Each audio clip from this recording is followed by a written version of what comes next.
Yeah. Welcome to This Week in Pop Culture. We've got some breaking news. Morbius. We got some X-Men talk. We got the return of the Avengers. Oh, wait. There's also some DC news. Ahsoka. And by the way, some Mortal Kombat. Yeah. This is This Week in Pop Culture. See you in a couple seconds.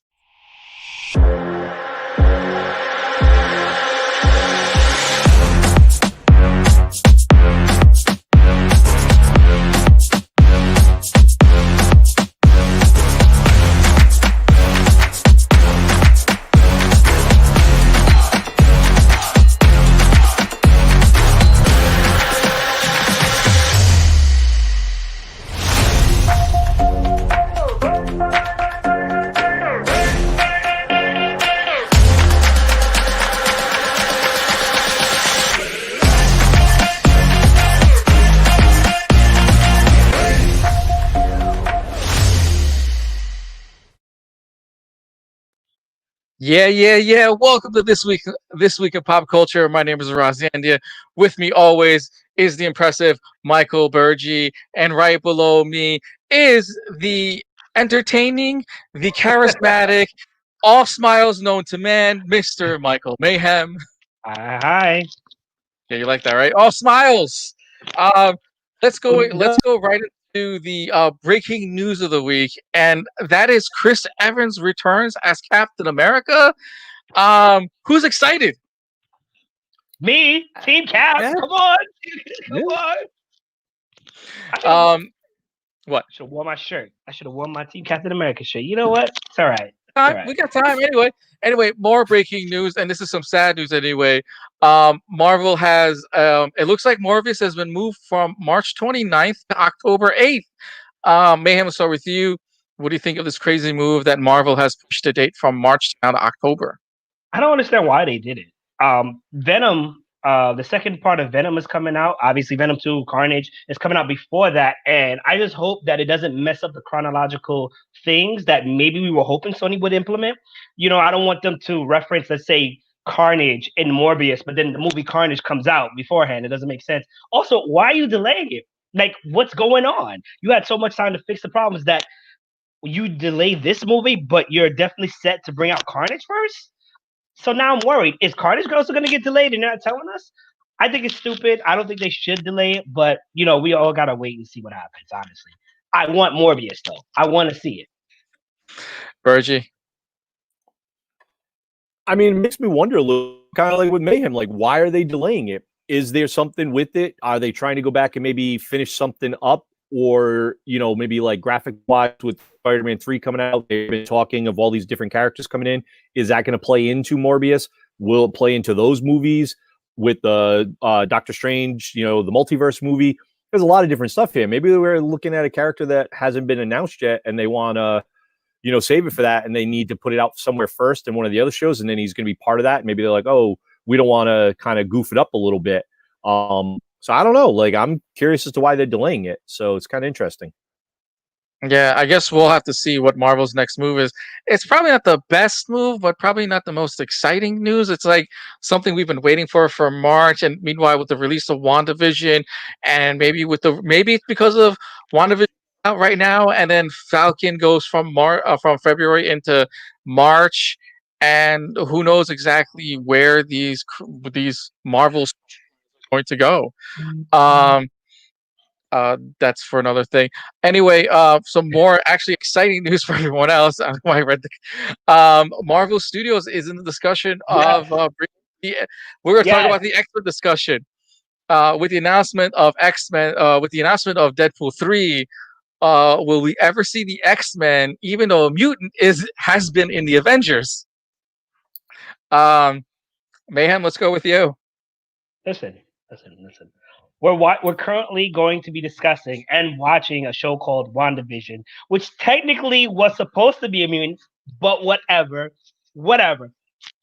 I am excited that they're opening up and letting us know that they're going to be bringing X-Men. Let's be honest, Marvel Studios and Disney have the right team to bring us 10 plus years of great fan service, stories, everything, fan service. You don't think they're going to get X-Men right? They've seen the long list of that other studios out here messing it up all the time. I mean, come on. X2, I'll give X2 props. I love X2. They brought my boy Nightcrawler in. You saw in the beginning, you know what I'm saying? Like, but everything else was trash. Apocalypse, trash. First Class. Okay, maybe you're right. So X2 and First Class. That's it. This is awesome. How can you not be excited that Marvel and Disney are saying we're gonna bring back the X-Men? Who are they gonna bring back? What stories are they gonna bring? Like, I'm excited. How can you not be excited? I'm excited. Excited. Bergy, you think with the current WandaVision, we're finally, I mean, look, if you watched episode 2, there was a mutant reference that no one probably paid attention to. And with the storyline where it's headed, is an X-Men villain. Yeah, I mean, oh my God, there's so much stuff with this. Like, I'm curious to see what characters are they going to have, who's going to be part of it, what the storylines are. Could we finally get a really good Phoenix saga, which is something that we would like? Bring in the Shire Empire. We've actually seen that they are talking about in, the Avengers with outer space, with the different planets. They've gone to Volmir. You've got the, planet Nowhere. You've got all the stuff. Now you could do something like that with it. Bringing that in, you got the 4 Apocalypse. You could do so much more with that. There's so many storylines with it. I'd love to see how we see Angel become the Dark Angel. Archangel. Like, there's so much stuff we could go with that. Could we get a really good storyline of Rogue with Yes. everyone's Gambit? Like, I'm a huge Gambit nut, and I'd love to see him in the X-Men and see his storyline. There's been rumors for years of movies with that, and I think Channing Tatum has been attached to it. I don't think they'll get him. I think they're going to go with somebody new, but I'd love to see some of these storylines. We got enough of, like the Wolverine, Cyclops and stuff like that with Professor X. I'd love to see some other stories that they could definitely do that people have attached. I mean, we are kind of getting a little bit with WandaVision with House of M-esque style. So let's see what else they can do. This leads open to a lot of stories, a lot of great storytelling that can be done. Right. I also want to say, the crazy thing is, I don't know what they're going to do with the multiverse, with Doctor Strange and the multiverse theory, but they could play it smart and give us X-Men from different multiverses and let us know, like, this isn't the main Marvel universe. This is a movie for the multiverse, which somehow may impact the Marvel universe for whatever reason. And we'll still show up. We'll still show up. Come on. Like Bergy said, I want to see other characters. Yeah, we're tired of Wolverine. Don't get me wrong. He's a fan favorite. Cyclops, Magneto, Professor X, they've all been played respectively as best they could. Even Jean Grey. Give us more Shi'ar Empire. Give us the other Summer's Son. And right now, I don't know if everybody knows it here, but like Marvel's X-Men has been like crazy. Like, it's been crazy good. It's been totally different. You know what I'm saying? To a point where they, even before I saw it, they had a conflict with the Avengers. Like, come on. Come on, build me up. I'm here for another 20 years. I'm going to be right in my theater seat right here for another 20 years, at least. Right. I mean, we've seen as well too. We saw the shift of the new Colossus, even though the original actor was supposed to be in it, but then the storyline is that we want your face, we want the body, but we don't want your voice. Yeah. Because they want to have like a Russian actor.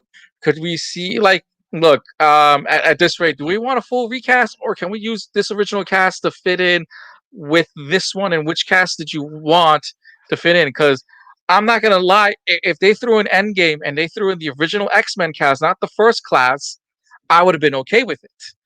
But look, I think it's and you're right. I think it's a mix and match. And also, as far as but one more thing, as far as the Phoenix storyline, I'm gonna say exit right now, because not only have we gotten 2 live action versions of it, we also got 3 cartoon versions of it, and we've got one too many versions already for us to just go, all right. It's just like the Superman, this is like the Superman thing. How many times have we read it, and how many times have we read the cartoon or watched the cartoon versions? And the live action movie did not do up to par. If the live action hasn't gone up to par, why would you redo something that isn't working? Yeah, but I think with that though, the live action versions, is look at the directors for it and the writers that had it. You got Marvel now doing it, not Fox. So Marvel with this, and if they do it correctly, they couldn't get out of their own way with Fox with that, with the last one with the girl playing the Phoenix, and the one previous where it was Femke Janssen. How the hell did she become that? Like, no one really knows. Like, it's kind of the way they did it was wishy-washy. Yeah, she's the most powerful one, but she's got something in the Phoenix, and we can't figure out what it is. Marvel would bring that in with the Shire Empire and actually do that correctly. seriously, that'd be up there with the end game, like Thanos or something like that. I'm telling you, you bring that in right, you could definitely make that a blockbuster. That would be good. Yeah. Not right away. I agree with you. Down the road, not right away. Yeah. I think you need to recast it, and then if we are going to talk about Phoenix, do it like Spider-Man. Like y'all know how he got his powers. Y'all know whatever. Let's move on from it. You know what I'm saying? I say recast it to an extent, only because I can't really name actors and actresses like that. They were all forgettable to an extent. To an extent, you know what I'm saying? So then maybe bring back the actor for, let's say, Nightcrawler. I thought he was a nice fit for Nightcrawler, who Nightcrawler was in X2. Okay, Okay. cool. You know what I'm saying? Jean Grey, we can mix it up. You know, Mhm. Psylocke, so like it's pick and match. But I feel like what's gonna end up happening is they're gonna recast the whole thing, because at this point they're gonna be like, we want fresh new faces, lower contracts, lower payout. You know what I'm saying?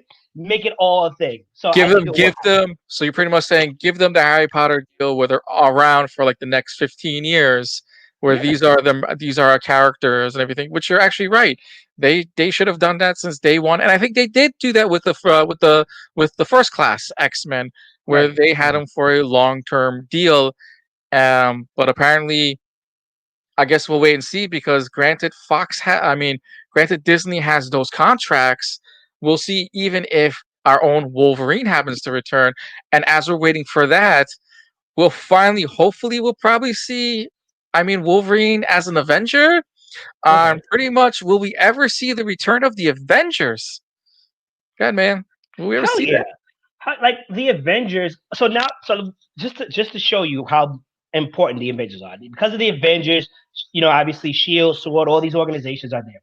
But remember, if they're bringing the X-Men, they have to bring the Avengers. There's a whole bunch of other Phoenix sagas, which includes the Avengers. House of M Avengers. Like Onslaught Avengers. Like, come on, all these stories we can get. X-Force Avengers. Right.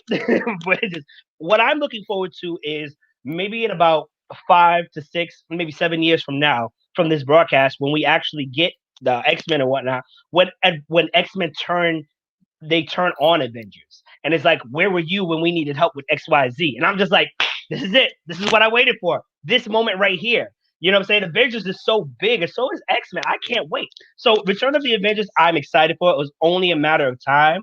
I'm glad they took a break. I'm glad they branched off and did other things. But we all knew Avengers was coming back. But now X-Men too? Come on. Some of the hardest hitting teams of Marvel Universe. Get out of here. Yeah, come on. Bergy, will we finally get the age-old question? Are we finally going to see the X-Men versus Avengers? The Yes. infamous comic book that we most of us have the cover. Most of us have read the stories for it. Will we finally get to see it on the big screen? I would love to say yes, but I don't think we will. Not the Avengers that we've seen for the last like 11, 12 years. We're not going to get, Robert Downey Jr. back as Tony Stark. You're not going to get, Scarlett Johansson back as Wanda. I'm sorry, Wanda. Oh my God, Black Widow. Black Widow. Wanda in my head, but like, I think we will see some form of it. And honestly, to tell you the truth, now we got to explain where the Fantastic Four has been. Where's the X-Men been in this series now, where these guys they went against Thanos, a guy that basically went like that and wiped out existence, and now he's back. Where were these guys if they were existing at this time? Where were they? So we're going to see that. And that could be something where they could be like, oh yeah, sorry, we were dealing with something else. We were dealing with Apocalypse. We were dealing with, this. And Fantastic Four could be like, yeah, this guy called Galactus. Yeah, we were dealing with him. He wanted to devour our world. We're sorry. We thought you could handle a guy with a glove. So who knows where they could come up with some of the storylines for it. I would love to see somebody like, the Hulk go against, Colossus or something, or grab Wolverine and throw him across the city or something like that. I'd love to see the storyline. I just don't think we're going to see it to the extent that we want it. It might be a new X-Men, like with the new ones, versus like a new version of the Avengers. Maybe somebody like Black Panther, Captain Marvel, Spider-Man, that type of deal we'll see. But we're not going to see the original 7 that we've seen for the last like 12 years. Love it, but I doubt it. Right. But but then who would you bring back to play Professor X? And with the storyline, who are the X-Men fighting during this time where they are too busy for their own battle. That when they come back, when they all come back, are they fighting the good fight? With whoever they're fighting against, because could there be a Thanos moment in the X-Men storyline? Here's what I think. Depending on what they do with the multiverse, it shows exactly how the direction of X-Men is going. Because we're here trying to figure out what story could they say, oh, we were out here doing this while you guys were doing this. Fantastic Four is easy to explain. They were in space. Time fluctuates different in space than on Earth. Okay? Right. We've all seen that movie Interstellar. Come on. She went down to the planet, came back home. Homie was an old man talking about, yeah, glad to see you made it. It was like, what? So with that being said, that's Fantastic Four. And they were recreating realities or whatever. With X-Men, because they're so deeply rooted generally in New York, Connecticut, and California, San Francisco, I believe.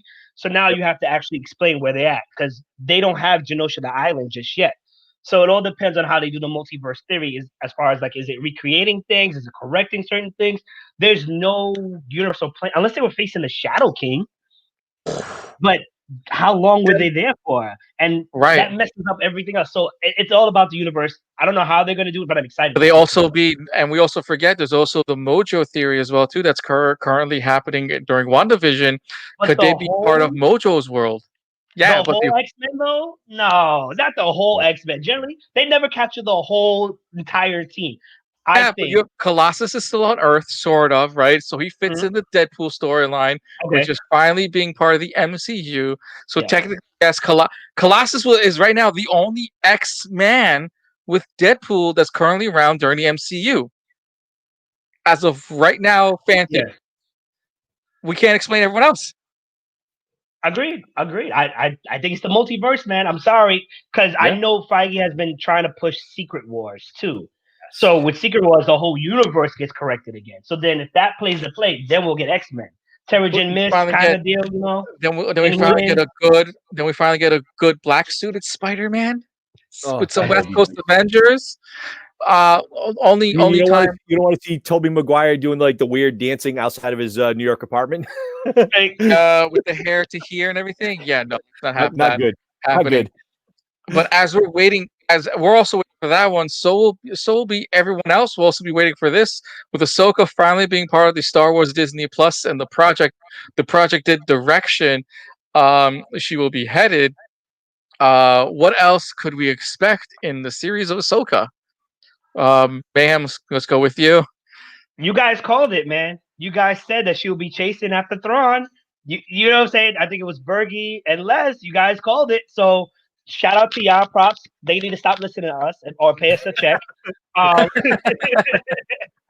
But also the second thing is I can't wait to see Rosario definitely out here killing it with that choreography and lightsaber. I'm sorry. Some of us what this guy right here, this guy wasn't impressed with the choreography. So I can't wait till he's eating that. But all I'm looking forward from any Star Wars movie or series is the expansion of the universe and the elements that they get to create. Will we get Great Jedi here? Will they talk about it? Will they talk about other universes and other things going on, the Sith Lords, other practices happening? That's what we need. So now that we could bring in certain books, because they were supposedly, what was it? Luke Skywalker's wife might be a thing. Yep. How? You know, like how, even though he died in the movie, but I'm interested. You know, tell me. Bring all this. And also, for God's sakes, can we please have the Death Star, whatever, stormtroopers, whatever, have them hit something, and like be quarter combat, like close combat. Like I want to see that. I want to see their motives, their emotions, and I want them to like put up a fight. I don't want them to just be like, patoo, patoo, patoo, patoo. We can't see the hill, patoo. Like, come on. All right. So that theory is when Darth Vader tells the stormtroopers not to hit Princess Leia. So if we go back and watch the original movies, they actually do hit things, but all the other stormtroopers are still in that days of never to hit Princess Leia. And it goes through all the rest of the episodes. Go ahead, Bergy, take it away. I mean, if Disney is listening to us, and I mean, I did kind of say this weeks ago on a couple episodes previous, I wanted Ahsoka versus Thrawn Sabine Wren going after Ezra Bridger. Thank you for listening to me. I am so thrilled with this. And the rumor is that Filoni was in the process of working on a sequel to the Rebels cartoon series. So instead, what they're doing is they're taking a lot of those storylines and they're converting it to a live action, TV show, and it's going to be part of Ahsoka. Now, I know a lot of people, and I'm kind of in the same way as like Rebels versus Clone Wars, two separate, stories. Ahsoka was kind of added into Rebels, so it's not really her story to tell per se, but I do like the fact that she's going to continue that storyline with the Rebels crew. So I'm going to see, the Ghost. I'm going to see Ezra Bridger. I'm going to see Chopper. I'd love to see what's his face, Kanan Jarrus back, but obviously we know what happened to him in the series. There's some great storylines there. You're going to bring in Admiral Thrawn. Thrawn is another villain that is on par with somebody like, Vader. And I think he's like Moff Gideon. I think in a way he's like Moff Gideon's kind of boss in a way. And they're all reporting to Palpatine. So I'm actually excited about this because that's going to play into all these storylines.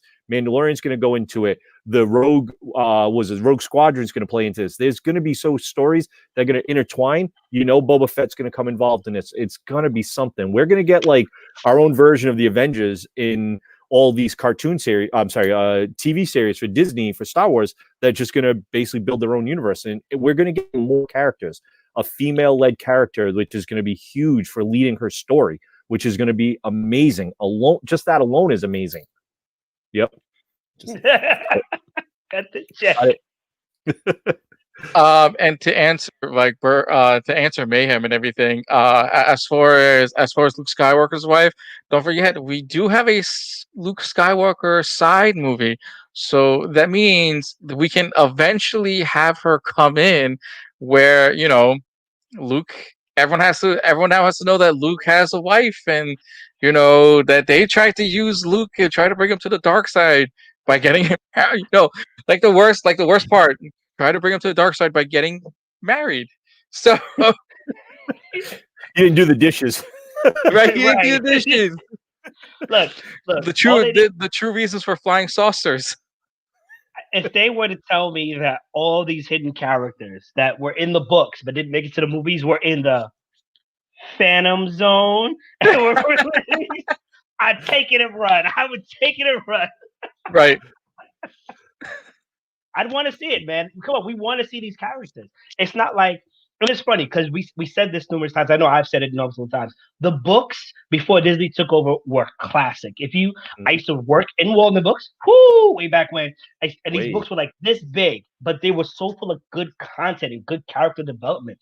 It's like it made me want to see the movies. So if they take even just a couple of pages from these books, it will work. Star Wars fans and new Star Wars fans will be re-intrigued with this, and we'll be like, yes, we're here for this. Lightsaber, Force, everything. Like, I think I would actually know what we're fighting against this time versus bad guys. Because what were we fighting against in 7, 8, 9? Right. Yeah, okay. Right. And it's to go off what Mayhem was saying there too. It's like when we watched those movies for the original Star Wars, New Hope, Empire Strikes, and Return of the Jedi, that ended in 83. We didn't get anything new to 99. So we had like 16 plus years. If you're a Star Wars fan, how many times can you rewatch those 3 movies? And then you read these books and you're like, you get all these stories in your head and they made some great stories. And Lucas, the only thing he did, which I thought was great, is what was written in a book, you couldn't change that afterwards. Yeah. So if there was a story and this book ended, you couldn't rechange it for another story. If you went prequel and went way before that book series did, hey, go nuts. And they came up with some great storylines that they could definitely put into the movies or into TV shows. And Disney kind of was like, that doesn't exist anymore. Like, there's a lot of great stories there that we could definitely get. I'd love to see it. Can I just interject for 1 second? If they took that approach for some of the Marvel characters too in storylines, it'd be awesome. Because you know what? Like, think about it. If me and Bergy were writers and we take on the Immortal Hulk, as he is known now, right? And Marvel and Disney's like, all right, this has been written. You can't change anything that's been written beforehand. You can only add on. Then it would help make the universe of certain characters so much more legitimate and legible and understandable. Because then now we'd be like, well, Immortal Hulk and Warbreaker Hulk is continuity. Everything else isn't. so we can stay on this path, and then maybe later on we can branch out. And I think Star Wars needs to kind of do that again, especially with Mhm. the new movie series to keep everything, because everybody else is going to be here, here, here, and here, and it doesn't make any sense sometimes. Yeah, but with the problem with the Hulk movies was Universal and their bad writing or with a bad director, and then everyone just complained about who did what and which version you like better and which actor for the Hulk you liked even more. And it comes back to give it back to Marvel. They know what the heck they're doing. When you give it to someone else who can't read, it's almost like reading and writing, guys. If you can't read or write, you shouldn't be doing any. You should be adding. Let's just say that, all right? And read or write, you shouldn't be adding. So it Not only all that, goes down to yeah, it all goes down to who can do the right storyline. Yeah, Bergy. well, I was gonna say with some of those writers too, like you don't pick up the source material. Like if I'm Right. gonna write a Yeah, book on like say somebody like Superman, like I love Superman. You don't think I'm not gonna look at some of the previous storylines that they've written? I'm gonna go in that archive. I'm gonna go to WB and be like, give me some stuff here that I can focus. This is what I kind of want to do. What do you got? What type of storylines? What can I work with that's in your archives? And then look at some of these guys that were excellent writers and artists and editors of these books. Go reach out to them. You have this right. wealth of knowledge, and Yep. none of Yeah. them do that. Marvel's the only one that seems to be doing it. And look at their movies, billion Well, I think dollars yeah, but minimum. I think now Star Wars has actually realized, or Disney Yeah, has finally realized that there's books written. And I'm sorry, Miss Kennedy, but like, guess what? You said before the books are not part of the canon, and yet most of these directors and writers are going back to the canon, which I hate the word, are going back to the previous books and taking those source materials and bringing to the giving it to the people to what they want as far as storyline and character wise.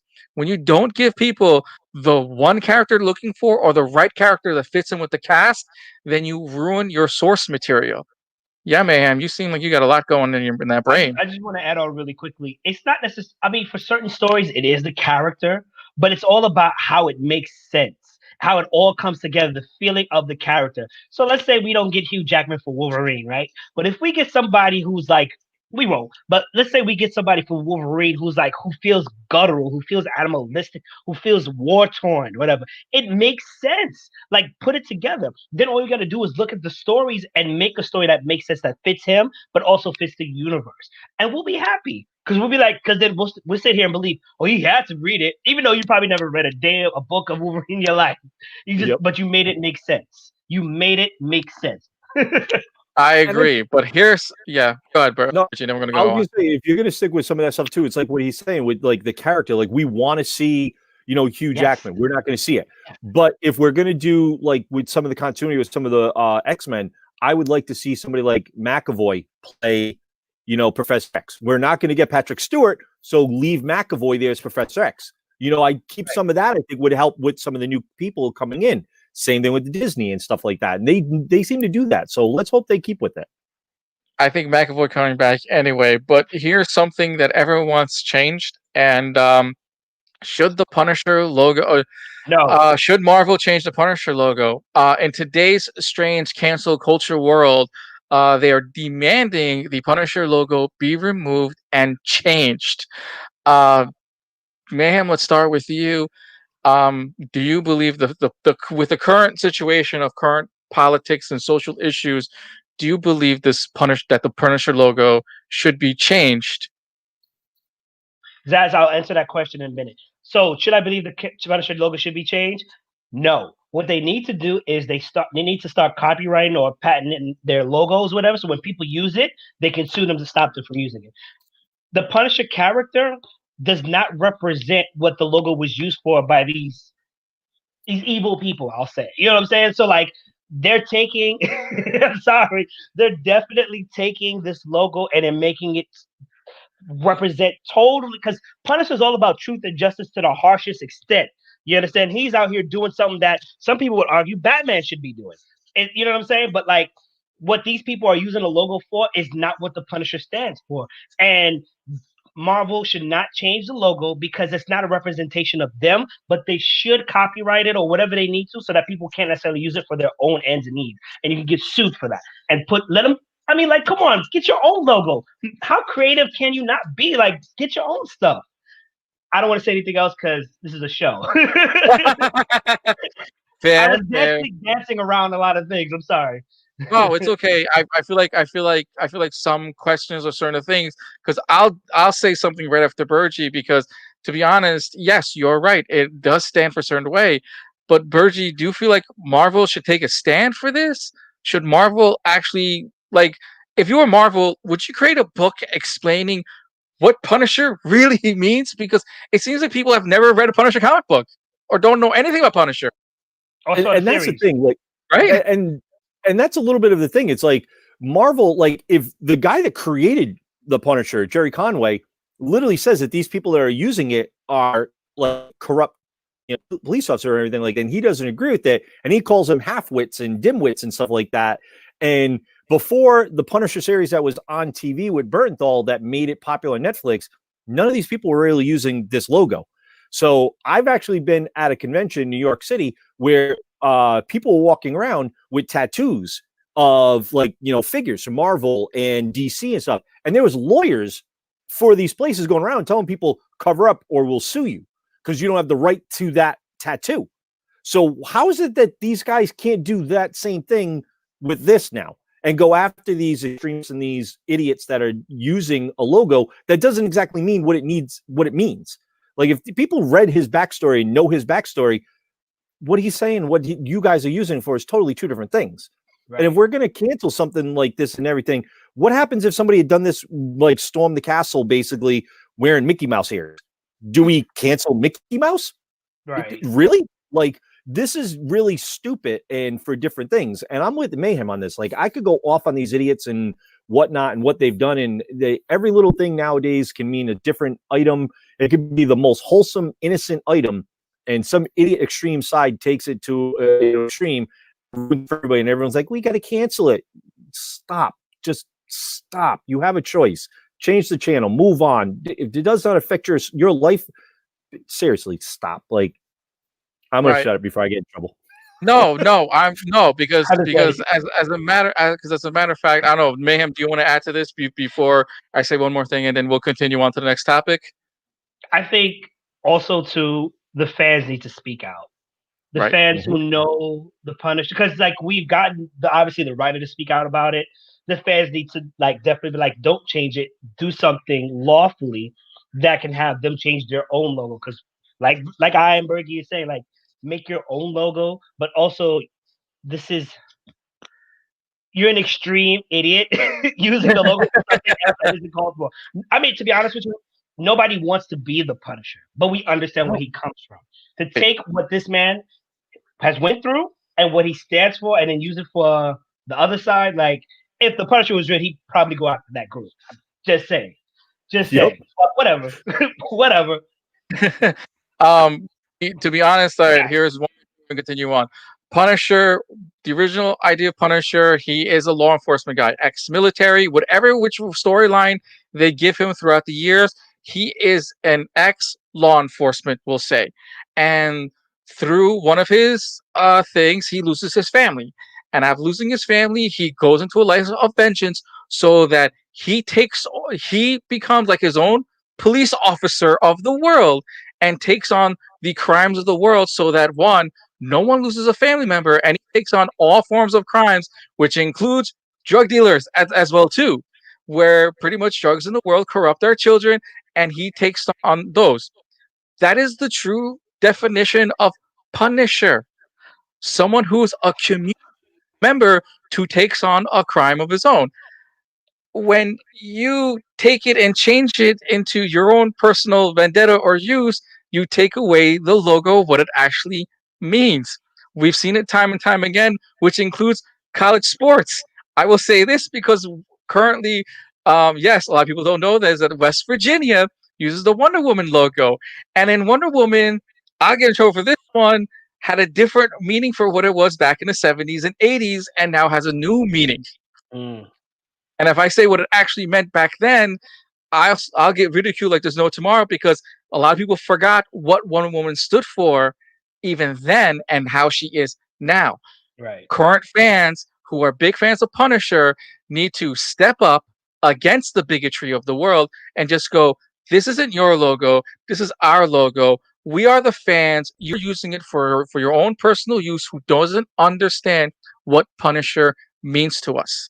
And Mhm. there's a reason why a lot of people go into law enforcement and military because that they are a fan of the Punisher. Mm. Anyone else We want to also comment real quick on that one? Yeah, Berg, yes, go sir. ahead. I was just saying because if you think about it too, like some of the storylines of what the Punisher was, he basically became who he was because of his family was murdered by the mob, Mafia. the mob family, the mafia. So he went after the mafia. He went after stuff like that. That was corrupt people that were harming the city, the people that he loved, and stuff like that. Yes, at first he was basically a villain in a way, and then they basically turned him over into like an anti-hero in a way, and he's done some good stuff, some bad stuff. If you're going to take the Punisher logo and use it for that, like you're fighting against tyranny and different stupidity and racism and stuff like that, and you're being a bigot, and for some of the stuff that you're Yep. twisting that logo around, Yep. like It's not read yeah. the story, read the history of iconic iconography or something like that before you even actually do something like that. Like it's just dumb. Like people don't know the story of something. They look at it like, oh, that's a cool logo, I'm going to use this for this. No, you're an idiot. Stop. Like Okay, so I'll just say this last thing. The reason why I think the panel gets upset is because we've actually read it and we understand what it means. And sure, we've internalized certain things, but I want you to keep this in mind. The Punisher has been an anti-hero for, let's just say, for as long as we've all known him for. What superhero has gone after him to stop him? They let him rock because he does the dirty dishes nobody else wants to do. Spider-Man doesn't do it. Luke Cage and them, the defenders, they have to be hired in a sense to do kind of like the work he does. You understand? Matt Murdock to an extent, Daredevil definitely. So it's just like like to point on Bergy's case, like you're taking a symbol which is against tyranny and all the wrongs in the world that really we don't want to admit and deal with, which we should. And you want to be like, yeah, we're definitely against that while adding your own sort of bigotry, tyranny, and all this other stuff. Like Marvel Yeah. definitely don't change the logo, grow a spine, as J-Bo said, and sue these guys. Patent and sue these guys so that way this doesn't happen. Because if you let it happen now, what's to stop Spider-Man's logo? What's to stop Shazam? Not Shazam. But yeah, even DC, Shazam, all these other heroes from it only takes one. It only takes one. And then we'll never Yeah. have anything. We will, because if memory serves me correct, Punisher at one time puts on the Captain America mantle because the world needs a Captain America, and Yep. even Punisher becomes the hero of America and of the rest of the world and puts on the mantle. And that's something everyone should know. If they have never read the comic book, for 6 issues, Punisher puts on that Captain America mantle and he becomes Captain America. And now for the Marvel long game. Yes, that's right, ladies and gentlemen. Marvel Cinematic Universe is going for the long game. And what long game? Well, with Marvel getting into the TV/series game, Feige has said that his commitment isn't over yet until 2029. With Feige behind the wheel, will we be expecting more? I mean, could we finally get even that? The Punisher and Captain America outfit. We finally get some X-Men. We get some Fantastic Four. What about Squadron Supreme? What about some of these other crazy storyline of comic books that we're all missing? Mayhem. The great thing about the long game is that we don't have to have consistently the same characters over and over and over again. So if they're going to do the next 5, 6, 7, let's just say 10 years of not just series, but also movies, it doesn't have to necessarily have Spider-Man every year. It doesn't necessarily have to have the Avengers. That now we can get so many other Marvel cinematic characters that have helped and also impact Marvel's history altogether. And we could just be like it could be the best thing. You can introduce new characters and we love them. Old characters reinvented. Red Hulk, it could go into so many different things. So, like with this, the long game, this is the best thing to happen. And I cannot wait because there's so many other characters that you and I have forgotten that are important that we need to talk about and to need to be expanded on. Like, we still haven't left Earth. We still haven't left Earth in a Marvel Cinematic Universe. Come on, we have a whole universe to go through. Well, we technically left once, and that's only with Captain Marvel, but then we haven't really expanded on it. Already right there. Like, come on. Yeah, she's like there, she comes right back to Earth. Yeah, it doesn't make any sense. All right, I know. fair enough. Fair enough.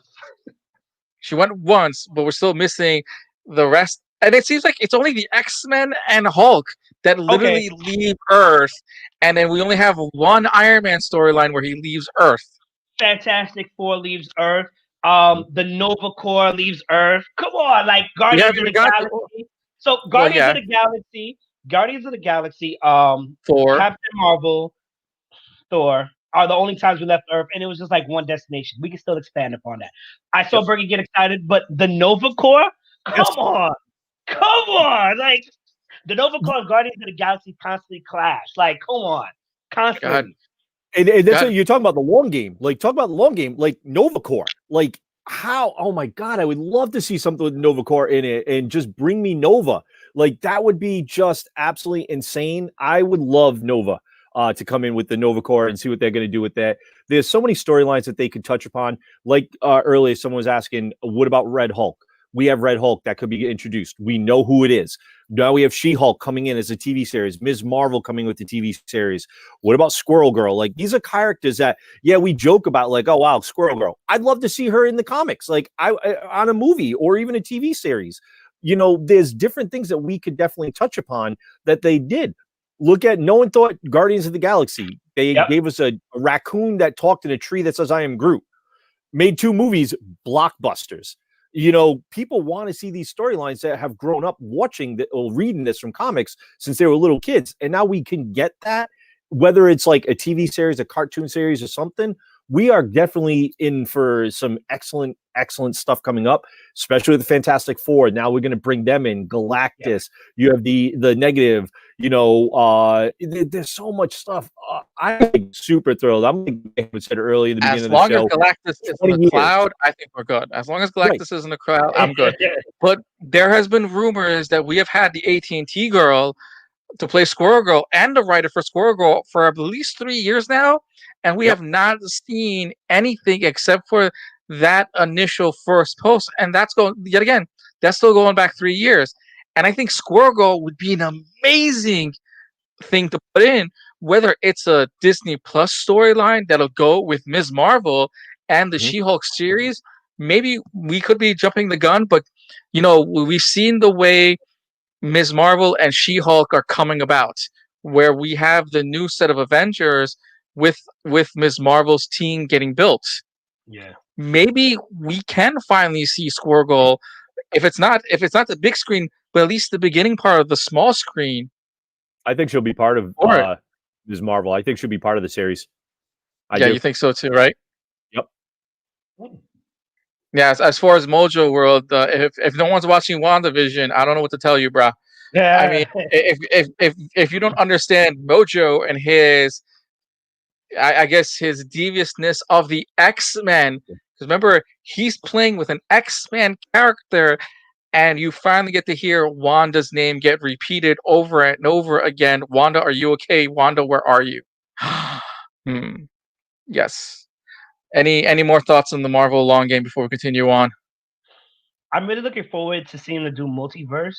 I don't think they're gonna put all the characters in at one point in time because I don't think that makes sense. So, guys, know we have the Ultimate Universe and the regular universe. If they definitely want to do Secret Wars or any amount of Secret Wars they do, I think maybe they'll do 2, 3 if they're really pushing it. But I think they'll do 2. It doesn't make sense to have characters like all the Ultimate Universe characters in the same universe as well. I think they can cross over and go back, but I don't think it makes sense because if they're gonna have Secret Wars, they're gonna set everything back. Then they're gonna have Secret Wars again and set things back to back. You know what I'm saying? Like, it doesn't make sense. Right, because meanwhile, you have to attach the British characters from the Marvel Universe, which includes Black Knight as well too. How do you introduce the Black Knight, who's also an Avenger and he's also part of the Secret Wars, and you don't even have Spider-Woman yet, who's also part of the Secret Wars? There's so many extra characters for Secret Wars. How are you going to introduce them now into the universe? Yeah, man. Yeah. I was gonna say the other thing is if we talk because it's slowed down on my thing. See, it's doing it. Yeah, we're waiting for you. No, we were waiting for you. Go ahead. Yeah, so no problem. So like Merlin is an actual character in MCU. Like Merlin, there's magic. There's a magical world that you could probably say the X-Men were in all this time. But like we still got to introduce that part. there's so many other characters, and she's important. I want to say Merlin's in the form of a woman now. I could be wrong, but Merlin's Merlin now important. changed to the form of a Yeah, woman. Correct. I think so. Yeah, yeah. Go ahead, Georgie. Yeah, Bergy. Well, we're talking about the MCU's long game. Like, we're also not even talking about how they're starting to introduce the young Avengers. Yeah. We've got, Hawkeye's, daughter, coming in now and stuff like that. Obviously, you're bringing Ms. Marvel and you've got a young Spider-Man per se. We're going to get Wiccan and, Speed. So you have these characters that we could be setting up for that future that could happen. So, and who knows who could be their person that is an Ironheart. Sorry, Ironheart's another one like they're introducing. So we have a young Avengers that's for the next generation that are watching it now in like cartoons and comics. You have that set up. Now, like what Mayhem was saying, you got Secret Wars. They've talked about Kang the Conqueror coming in. Like, if anybody knows the Kang the Conqueror storyline, like, shut up and take my money. Like, literally, I will buy my tickets right now for that movie. Like, and just to add, Young Avengers, if they do this just right, they already have Ant-Man's daughter to be as part of the next Avengers to be like, okay, I took Dad's extra suit that happens to be lying around, and she modifies it for herself. Remember, the storyline jumped by 5 years, and she became a teenage woman. Yep. Wow. There's so much stuff that they can do with it. And you have, and it's not just a Young Avengers. This will be the first female-led Avengers after we got that glimpse in Endgame. As everyone gets goosebumps thinking about it, as I just did right now, we will finally get to see a female-led team of the Avengers that'll probably be happening within the next, I would say, 3 to 4 years. I think if they do it just right. Agreed. Okay. I want to see a female Captain America. I just want to see that happen. I want to see that happen. And I want to see, I want to see who the parents are. That would be so, because generally it's a female, it's a black woman, definitely. But then who's the woman? Like, come on, like, who's the superhero? But whatever, it could change. I don't care. I want to see a female Captain America. Well, we will in the What If series. We'll get a glimpse of that as well, too. The first Avenger, aka Captain Britain. But there's a lot going on. For you girl dads out there, or soon to be, there's a lot of excitement happening in the next couple of years that are all female-based superheroes. Take a step back, DC, and Marvel's going full steam ahead with going everything woman, I would say in a superhero sense for all ages and more to come as well, too. And while we're going with that one, we're just hoping for this little return, and that is with Matt Murdock being Spider-Man's lawyer in the up-and-coming Spider-Man movie. Marvel finally getting the rights back from Netflix. When will we see Daredevil, Jessica Jones, Luke Cage, Iron Fist on the Disney Plus series? Go ahead, man. Okay, I'm a little iffy on this one. Here's why. I love Matt Murdock's character. I love Daredevil in the Netflix produced. I love Jessica Jones. Iron Fist and Luke Cage. Nah, I'm good. They need to recast those two. And if they're not going to recast it, fine. They need to write everything back. I love that Feige is talking, considering, definitely pushing the Defenders back for sure. Because honestly, if you didn't feel like it for all of them, definitely those two, Jessica Jones and Daredevil, should have made it to the big screen. They should have made it to the big screen. And now one of them is going to get their just due for sure. So now we can build upon that. Once again, more characters that we don't necessarily think to go to, but they are important, are going to be brought back into the front screen. And it's going to be great storytelling because it's going to be more realistic. Like, Daredevil literally dealt with crime on such a relatable level, you kind of forget that he was going against, what was the name of the stupid ninja clan? The Hand? Am I wrong? Yeah. The Hand. Yes. So, like, you forget that he had to deal with that at some point in time. And then Wilson Fisk, the actor that played Fisk, come on. I'm excited to see him on the big screen. Give him his props. Give him that chance. He's going to blow it out the water, for sure. Yeah, you just want Wilson Fisk to just get a cup of water with sugar in it, just go more sugar, right? Okay. J-Bo, I hate you. J-Bo, I hate you. I'd like some sugar water. Water, yes. Go ahead, Bergy. I'm excited for it because the fact that Matt Murdock, Charlie Cox, did such an amazing job as Daredevil, and some of the action sequences that they did in that, they filmed straight through. Like there was no cuts for these; they had to film them. Like those are like a 2-minute fight scene. There was no cut. All right, we're gonna redo this. Those scenes were absolutely insane for what they were able to do on Netflix, and Netflix didn't give them a huge budget. Now you're gonna go on to the fact that you're going to be part of the Marvel series on Disney Plus, and Disney Plus is going to toss money at them for every single episode. So you're going to see better, like action sequence. You'll probably see better like lighting in some of the episodes. You're going to see a lot more, to the shows. I'm looking forward to it. Jessica Jones was a fantastic series. Obviously, Daredevil was great. I never really got into the whole, Luke Cage and Iron Fist. I just did not like the stories. I didn't like the actor that they played as Iron Fist, and someone who's met him at a convention. The dude is a something. But that's just me. I don't know, man. I just did not believe him as that character. Yeah, he was great on Game of Thrones, but I think everything else he sucked at. But I don't know. Like they should have recast that story. It just wasn't good. He didn't play a good Danny Rand to me. Michael Coulter as Luke Cage, I wasn't feeling his character and just the overall storyline. I just don't. I'm sorry, man. I guess I grew up with the comics and the way they made him look. He reminded me of a guy like a Mike Tyson back then, like a big hulking guy. Like just he was a bruiser. Like this is a guy that could go toe to toe with the Hulk. Granted, he'd probably get his butt whooped because the Hulk is the Hulk. But and I look at Coulter, I'm like this. Dude looks like he should be playing baseball somewhere, not like being Power Man. Like I don't know, just I wasn't feeling him. Are you saying you want him to play Big Papi in an upcoming movie? Because that's what it just sounds like. You want him to play? Maybe, like, I don't know. I mean, like that. But look, to be honest, I've met Mike Coulter, and the second he got cast for Luke Cage, he embraced Luke Cage. This goes back to yet again writing. I've actually had the privilege to having dinner with Michael Colton, and I had the privilege of having dinner with Charlie Cox, and the excitement was both actors were very excited to get the role and to have a job. Both actors embraced their character. As far as Luke Cage is concerned, first season strong, soundtrack amazing, second season utter trash. It was as if whatever the heck they wrote for season 1 was already out the door for season 2. So how do you explain that? Yet again, goes to bad writing, and that's actually gone down to almost all of them, except for some reason Daredevil stayed strong throughout all of their series.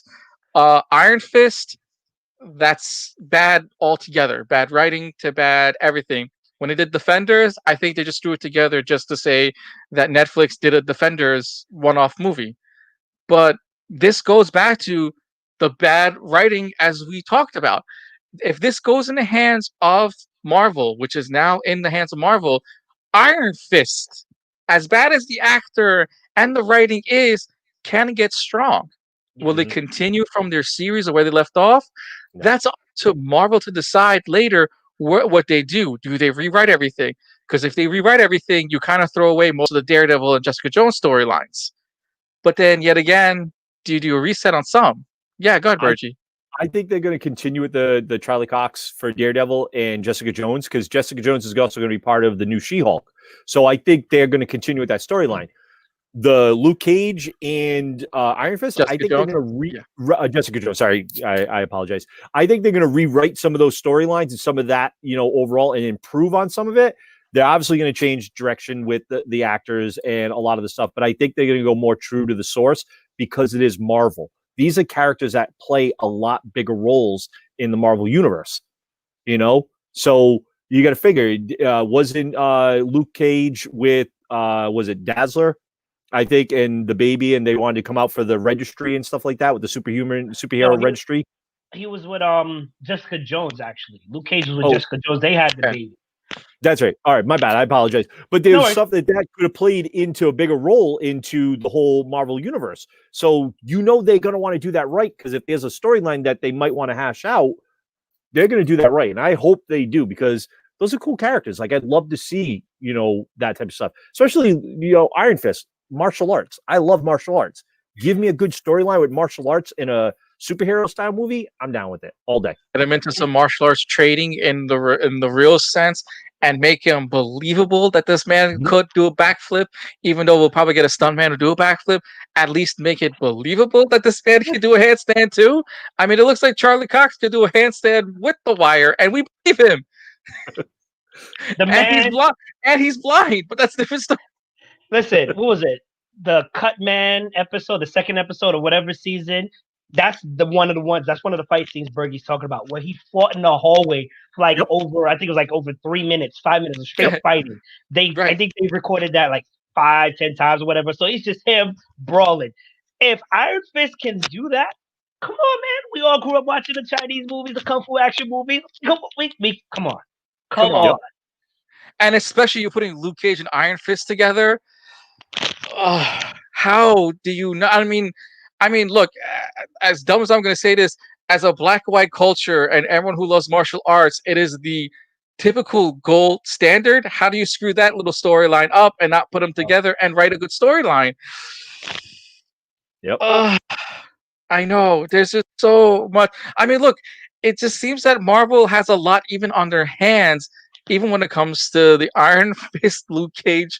Just on Luke Cage and Iron Fist storyline is enough to just keep them busy and to change a few things up, but not 100%. And it's enough for them to pick up the pieces where Jessica Jones and Daredevil was, because those are their better storylines. So they have some work, but they don't have a lot of work. They have great acting. They don't have a lot of acting. I mean, give us a good Defenders movie and we'll call it a day. Do you think this is going to be on Netflix? I think it's going to Hulu.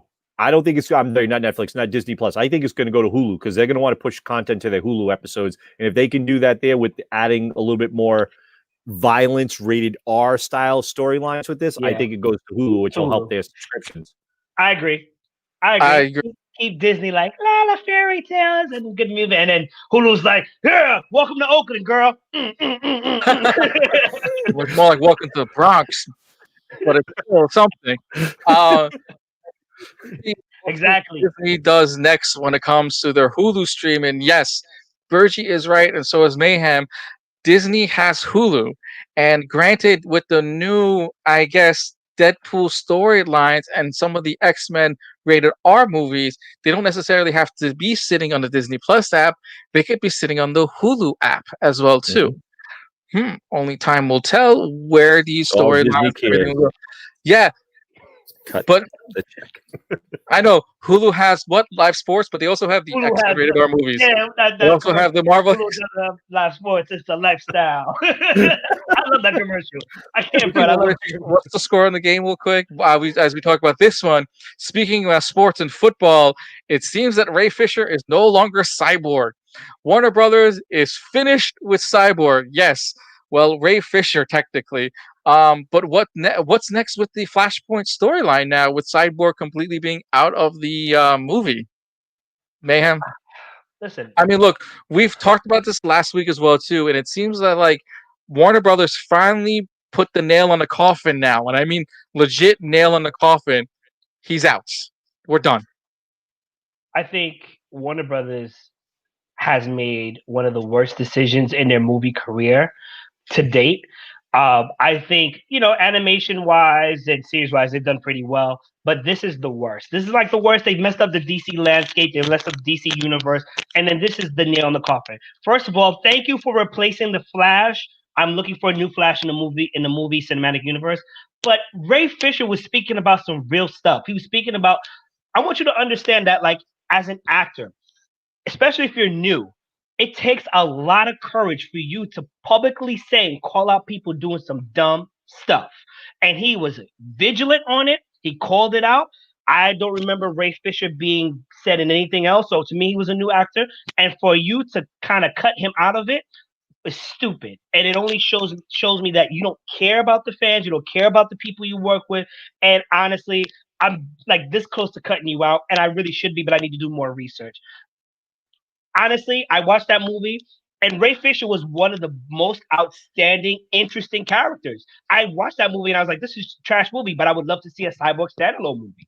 And once again, anybody who's watched Young Justice, Teen Titans, or Justice League with him in it, they don't really care about Cyborg. Cyborg's just a computer guy. I'm sorry to say. He's the athlete. Terrible accident, computer guy. Want to work the mother box, cyborg. Want to work Watch Tower, cyborg. That's all he does. But the Want to movie hack made the him computer interesting. system? There it is, Yes, cyborg. but Uh, the movie made him interesting, and I was ready for it. And now they're no longer casting. This is trash, yeah. trash. Martian Manhunter needs help with the computer. Cyborg. Cyborg. Go, Bergy, finish it off. I was gonna say you need to program your DVR. Cyborg. Cyborg. I mean, I know we touched upon this last week. We talked about this a little bit, and it does make me wonder about DC's practices and their, politics per se, as to what coming into play. This man is sticking by his guns, and when other actors and actresses that were on that set are all coming out and saying the same exact thing, it's not like they're singing a different tune. You don't have Gal Gadot, Ben Affleck coming out and going, no, we don't know what he's talking about. Like, everything was great. And they're all like, we have an NDA. We're not allowed to discuss it. Something went up on that set. Damn well something did.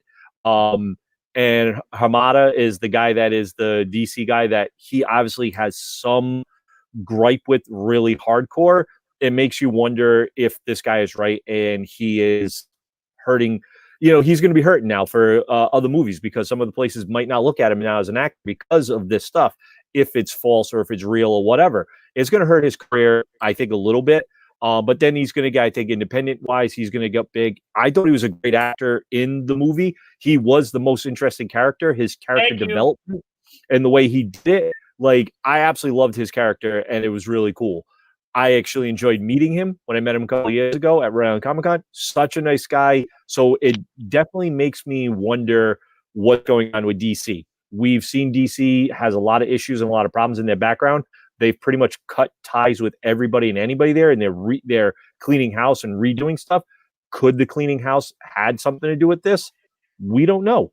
And how is it that the only African-American person that was on the set is the one that had the most problems, and other actors and actresses are backing him up? Something's up here, guys. It does make me wonder. Makes me wonder a lot. Something's fishy, and it ain't Ray Fisher. How long you had that one for? We try to keep person out. Whatever. I'll just say. So it's for Ray Fisher. If you ever watch this, it's not enough for you to have a great career. I hope you have a great career. I hope you do everything well in everything that you do. But I need you to kind of come back and defecate on this guy in a sense and launch your own career, your own studios and everything, and show how much better you are because of him. Because you look at something totally different. Look at Leonardo DiCaprio. This man can act his butt off, okay? And they recently just gave him an Oscar. You know what I'm saying? Not too long ago. This man needed finding a digital bear. We get it. Right. Which is crazy which should have gone for Django Unchained, but that's a whole different story. And I haven't. Look, he should have won awards for a lot of other movies he's done. Let's be honest. For a lot of, but it's not enough. We the people need to stop encouraging those guys up the top who are like old and decrepit and don't know what they're talking about to for their opinions and votes or whatever. Because without us, they're not nothing. I'm sorry, they're nothing. Excuse me. They're honestly nothing. They're nothing. They're not. You know what I'm saying? They're just talk after a while. But we have plenty of people my age, younger, a little older, who can beat them out production wise, directing wise, voting wise, as far as like what's good and what's not good. And for this guy, I'm sorry, Warner Brothers, but this is trash. Ray Fisher was probably the best and interesting. Well, aside from Gal Gadot, the interesting man on that B versus S movie. Right. Which was a BS movie. But Justice League, you need Justice League, not Batman vs Superman. Justice League, yes, he wasn't in Batman vs Superman. That too, because he made a cameo at the end, but whatever. Yeah, but all right, fine, whatever. Justice League, it's still a BS movie. JLBS. Find what you don't like Flash's point? Find us, put us together. We need you. That's another thing. And then where are they gonna go from here? Like, obviously they're gonna have to recast Cyborg, but what's gonna happen with the Flashpoint movie? Like, it seems like if you ask me, Justice League had that. That's it. That's done. Aquaman didn't make any reference to Darkseid. 84 didn't make any reference. Well, actually, Aquaman does make a Darkseid make a. They make a box reference that they say they have a box. There is a box reference. In the movie, they say that they have a box, the one of the mother boxes, but they don't know what the storyline is or anything because it's been passed on for so many generations. But they are the guardians of one of the mother boxes. Yeah, it's in the movie for That movie was trash to me. for I'm how sorry. long? You know for how long? For 3 seconds. That's it. That Yeah. means the storyline for Justice League was so bad that they have to explain the mother box for 3 seconds and continue an Aquaman storyline that has nothing to do with the mother box. Oh, but for him being the king of Atlantis. That's Can I it. just say? Can I just say Aquaman? The movie was trash. I'm sorry. I'm sorry. I'm So sorry. trash. They want to do a second one. I know it's so trash. I mean, it did well, but it's trash. It was entertaining. I mean, The DC part can't when he seem fell into the water and fight the dark creatures, whatever, that was entertaining. Everything else, there, the speech at the end, this is your Aquaman. What? there's actually rumors. There's that part when rumors they say want to the make series they want to is make a thing? movie. They want to make a movie of the dark, that episode, that part where he went into the dark. There's supposedly a horror style movie they want to make of that, which I think would actually be really cool. I agree with you. Yeah, but that I agree with you. The movie wasn't great. DC has had a history of not doing well for some of their movies, except for, the Batman back in the day with Christian Bale and the Michael Keaton ones and stuff like that. Beyond that, they haven't really done very well with some of their movie. I think it's the casting on some of it. It's definitely the directors. Some of the directors have not done very well with some of it. I mean, look at George Clooney. You add Val Kilmer, Joel Schumacher's. Joel Schumacher. I mean, they didn't do very well with those storylines. It's just horrible. Sorry, Val Kilmer was good. Just Joel Schumacher was just a bad was a bad director. Especially a lot of the acting was just very choppy and very. I get it. It's a Batman movie. It's very campy, but I mean super campy to the point where even Batman and Robin was ultra campy. That the only people we cared about was the fact that Chris O'Donnell came back. We liked him as Robin into being Nightwing, but then we had Uma Thurman and Arnold Schwarzenegger. And Arnold Schwarzenegger was an amazing Iceman. It was amazing, Mr. Freeze. Wow. I'm sorry. How is it? He plays Mr. Freeze. The man was a former bodybuilder. You don't have him as Bane. Come on. Yeah, but how? With the European accent, it fits for him to be Mr. Freeze than to be a Mexican luchador. I don't know, because Mr. Freeze he speaks like this Batman. Like he's got like a droney voice. He's an intellectual. Yep. Yeah, I don't know. Arnold Schwarzenegger speaks to the droney. If you get Arnold Schwarzenegger to speak super slow, Arnold Schwarzenegger, no. Do we not watch Terminator? He speaks like this. What are you doing? Get to the chopper. Get to the chopper. Come on. There was, and everyone missed the get to the chopper reference where he says "get to the car," but that's a different story. Yep. Get in the car, yes. But Warner Brothers seems to be having a really hard time with DC with their DC line, and they've always had this little problem. But here's a storyline that everyone's looking forward to this year, and that's very shortly, and that is Mortal Kombat. Ladies and gentlemen, boys and girls, everyone of all ages, Mortal Kombat is happening very soon. If everyone's seen the screenshots, and the screenshots are out, but there's another scene going on, and that is the Sub-Zero versus Scorpion video that some of the press got to see as well too. With everything that we've seen so far, what are your thoughts? Because I'm in. We're finally getting a good Mortal Kombat. Okay, here's the thing. If this movie does well, whoever's the team behind Mortal Kombat needs to be the team for DC. Plain and simple. Go ahead, Bert. Go ahead, Mayhem. Let's start with you because your face is just going ham. Okay, so I'm out. Done. Like, Bergy, Hash, I think they're fooling you guys. You know what it was? It's one of those guys that like, I'll never love again. And here comes love. I'm like, oh, love. Oh, I think they're fooling you guys. I think unless they're following the video game saga on the history and what the story that's going through right there, then maybe you got a chance. I think they're just fooling you guys and they're milking the series yet again. The only thing is it'll be better graphics, better flips and choreographs or whatever. I think it's gonna be a wash. I hope I'm wrong. But today's Sunday, 9/11. I hope I'm wrong. It's not happening. It's not happening. Oh, God, Bergy. I have high hopes for this movie. And for the simple fact that some of the screenshots, everything like that, it looks a little bit better. What I am liking about it is it's going back more towards the way Mortal Kombat looked with a lot of the characters. And I'm not trying to like do anything. The first two, they kind of whitewashed it a lot. They Americanized everything of it. This one looks like it's going more towards a Japanese style culture, like the Asian culture, with some of the characters of them actually being of Asian culture.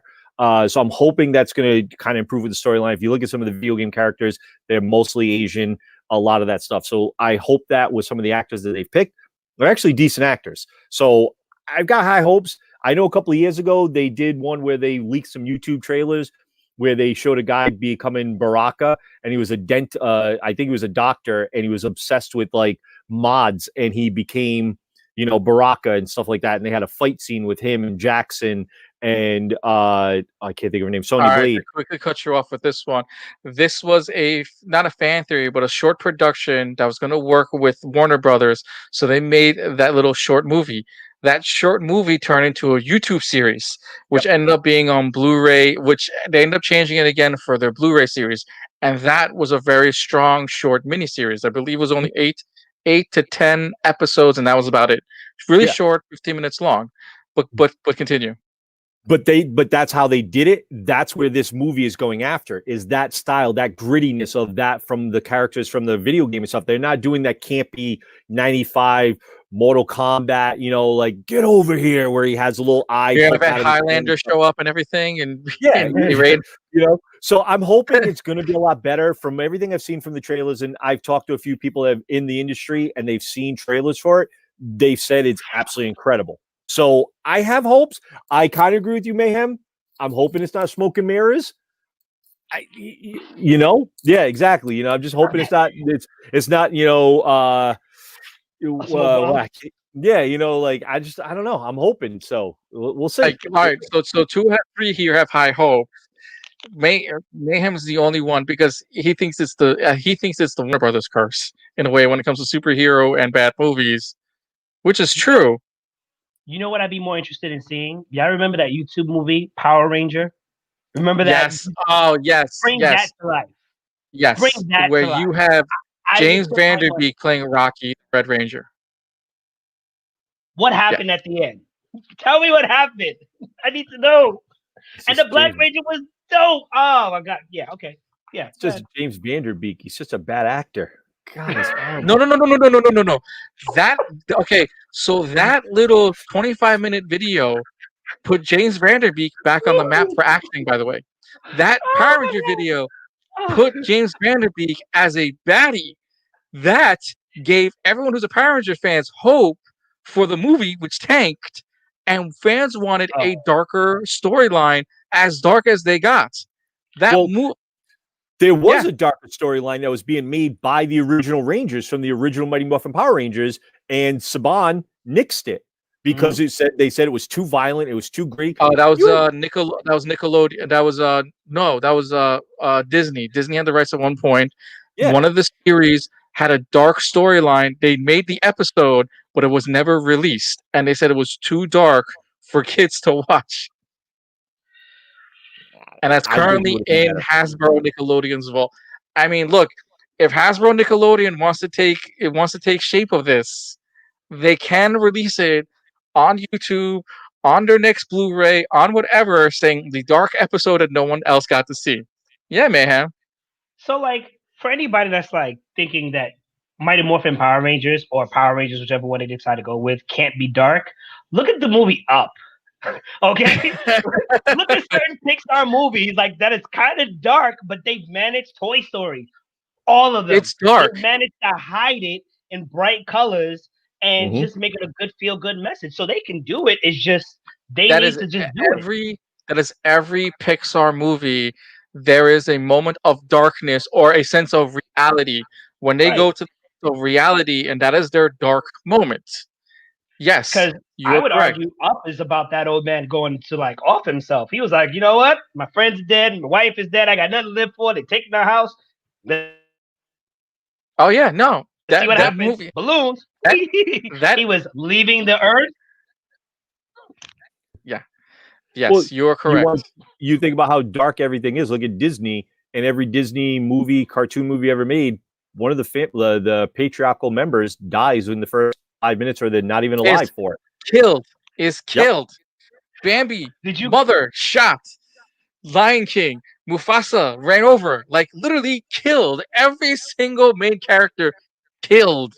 did you see the Lion King meme where Scar's having Zazu sings, "I've got the lovely bunch Yep. of I know that moved back of my head. But then he has like the skull and they were Yep. like, that's Mufasa's skull. And I was like, Yep. yo, I never thought of that. They And people were did like, a thing where they showed it, and they said that lions will eat other lions because there's no other animal that will eat a lion. So they Right. say hyenas won't eat it. So Scar Really? ate his own guy brother, ate I and his then own brother. he's sitting there with the skull. I think Tell he me left that's it not for the dark. hyenas. That is definitely dark. I think it was the hyenas because they were hungry. But yeah, I've got the lovely bunch of coconuts. But it's not, and it's not the vultures, but they never brought out the vultures either. The vultures are the only other animal that'll take anything that's remaining and devour it. But Bergy's right. Lions eat and kill other predators. And if they are the predator, they will kill their own kind. Trash. Right. A male I mean, I love Scar, but trash. But Disney's male- all lights Right. and like colors There and is a- bright lights and stuff. There you go. Sorry, ladies and gentlemen, who's watching right now, there is a dark side to a lot of Disney movies that if Mortal Kombat does this right, oh my god, this will be amazing. But that's a fan theory. But let's go to the other thing. Earlier in the show, we talked about the breaking news, and that is the return of Captain America. But that's but now we have Chris Evans responding, and he posted on Twitter saying that's news to me. Now, I get what he's saying. I get what he's saying. Does he have to? I get it. That giant contract. Or are people forgetting that in granted, there will be a Chris Evans Captain America reference in Falcon and Winter Soldier, but we're not getting Chris Evans as Captain America in Falcon and Winter Soldier. So are fans actually confused of what's happening, or are we late? Are we going to see the real Chris Evans return, or are we getting a Disney Plus series of where Chris Evans goes to return the Infinity Stones in different dimensions or timelines? Mayhem, let's go with you with this crazy theory response that we have for Captain America and Chris Evans. First of all, it doesn't matter where he comes back to. Disney's going to cut that check, and he's going to be there. Trust me. He's going to be there, even if it's a one-time thing. I agree. He's going to make cameos in Falcon and the Winter Soldier. He may have to go back and put the stones back. It doesn't matter. I want him back. Team Cap, I'm not wearing my shirt. I'm so sorry, Cap, I failed you. He definitely has to come back. And Marvel's keeping it hush-hush, which is why he's like, news to me. He didn't say, I'm not doing it. He said, news to me. That means that probably they're going to offer it to him. He's going to take it. He's going to come back in both Falcon and the Winter Soldier, probably Multiverse Madness of Doctor Strange, and that'll be it. And if he does make any cameos otherwise, that's fine. But that's it. Yo, he's definitely coming back. And it makes sense. Who else is going to play Captain America? Nobody right now, because we haven't introduced a new Captain America except Sam. Nah, it's not happening. It's not happening. Give me Chris Evans. Give me Captain America. You do know that a Captain America, Falcon, and Winter Soldier, that there is a Captain America, right? And it's not Falcon. Yes, it's supposed There's to the be, fight. We already discussed this. It's going to be possibly a U.S. agent or the first original Black Captain America. Yeah, I Woo, wish that, but it's not. that. It's going. It's setting up a white for the time being, but I know it sucks. Bergy just off. I'm excited to see him back, and with Chris Evans, we know he's going to be part of the What If series. I think he's part of the What If series. That could be the other reference that they're making for him. He's playing Captain America. He's voicing the Captain America in there for the animation. I think he's definitely going to be back in 2 series. He might show up as a cameo in this for the Winter Soldier. I think he's going to also be probably in Spider-Man 3. I think he might be the one that basically talks Peter down from running and gets him to Matt Murdock. So that could be the cameo there. But how he does it and what they're going to do, I don't know. There's also rumors floating around like crazy. I look at it this way. You're not bringing in Kang the Conqueror if you're not bringing Captain America back.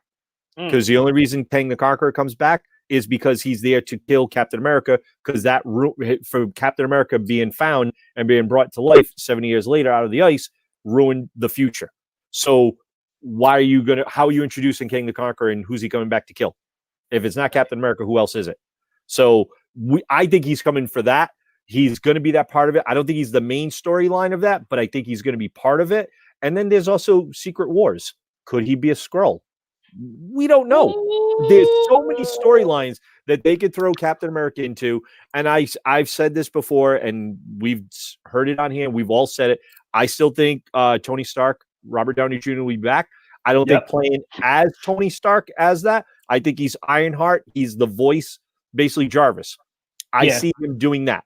There's no doubt in my mind he will make a boatload of money for his name attached to that. And if they add Chris Evans to even if it's a Disney Plus show, such as Secret Wars, which is going to be a Disney Plus show, you don't tell me that's not going to bring in an A-lister celebrity. That's going to bring in crowds. People are going to flock to the service and pay for that service to buy it because he's part of it. Even if it's 1 or 2 episodes, they're going to tune in because of it. Sam Jackson, great actor. He's not going to lead that. You put Chris Evans attached to it, people are coming in droves. Can I say one thing? This man leaked a photo of himself nude, remember? Yes. On purpose, and they still called him back. Yep. Come on. Cut the check. He didn't have money. Get out of here with this. You forgot? He leaked the whole nude. He was like, I'm done. They'll never call me back. And here they are. And he's like, you know why? You know why? As you say time and time again, what do the fans want? Chris Evans. And what is Disney doing? They are cutting that check any which way possible just to bring him in and to put him on the forefront. As Bergy said, without Robert Downey Jr., and granted, even if you put him in as a cameo role, you put him in as a mentoring role in every other movie, you're still drawing box office numbers. Mm-hmm. Let's just say you still have him as old man. Even if you have him as old man Captain America, that's still a great reference to begin. And if he's old man Captain America, guess what? With Spider-Man not having Uncle Ben around, who fits the uncle persona for him? Who fits the father figure for him? Well, with Iron Man out, Robert Downey Jr. Well, guess what? Old man Captain America kind of fits that description. And if you're going to stick to the storylines as well too, keeping Chris Evans, maybe you can redo the Logan storyline as well too, and give us the old man Captain America with the old man Hawkeye, and finish that storyline as well too, because that involved old man Captain America. Yeah. God, we can go on and on and on where Chris Evans fits in the Marvel verse. He's coming back. You're right. And if you don't have Bucky fully taking that mantle, which should be, you also have to have the side storyline of Falcon being Captain America. So in retrospect, having 3 Captain Americas, of having the original Captain America, Falcon, and the Winter Soldier as Captain America fits your storylines in any which way, shape, or form. Because at one point, yes, even the Winter Soldier cannot take up the mantle. He has to give it to Falcon in the original storyline. So Marvel needs Evans to fix their Iron Man story, to fix their Captain America storyline. And to answer this one, Chris Evans is the new Human Torch. That'll be yet to see, because that's never going to happen unless you play Marvel. Hilarious. Unless you play Marvel Legos, Marvel Heroes Legos video game. Yeah, that's never going to happen. I mean, could you imagine they do? I mean, great, the multitude of the multiverse of madness, and then meanwhile here's Human Torch, and then here's Captain America, and then they do that storyline. Okay, I would love for Disney to reference old Marvel projects like that. That would be dope.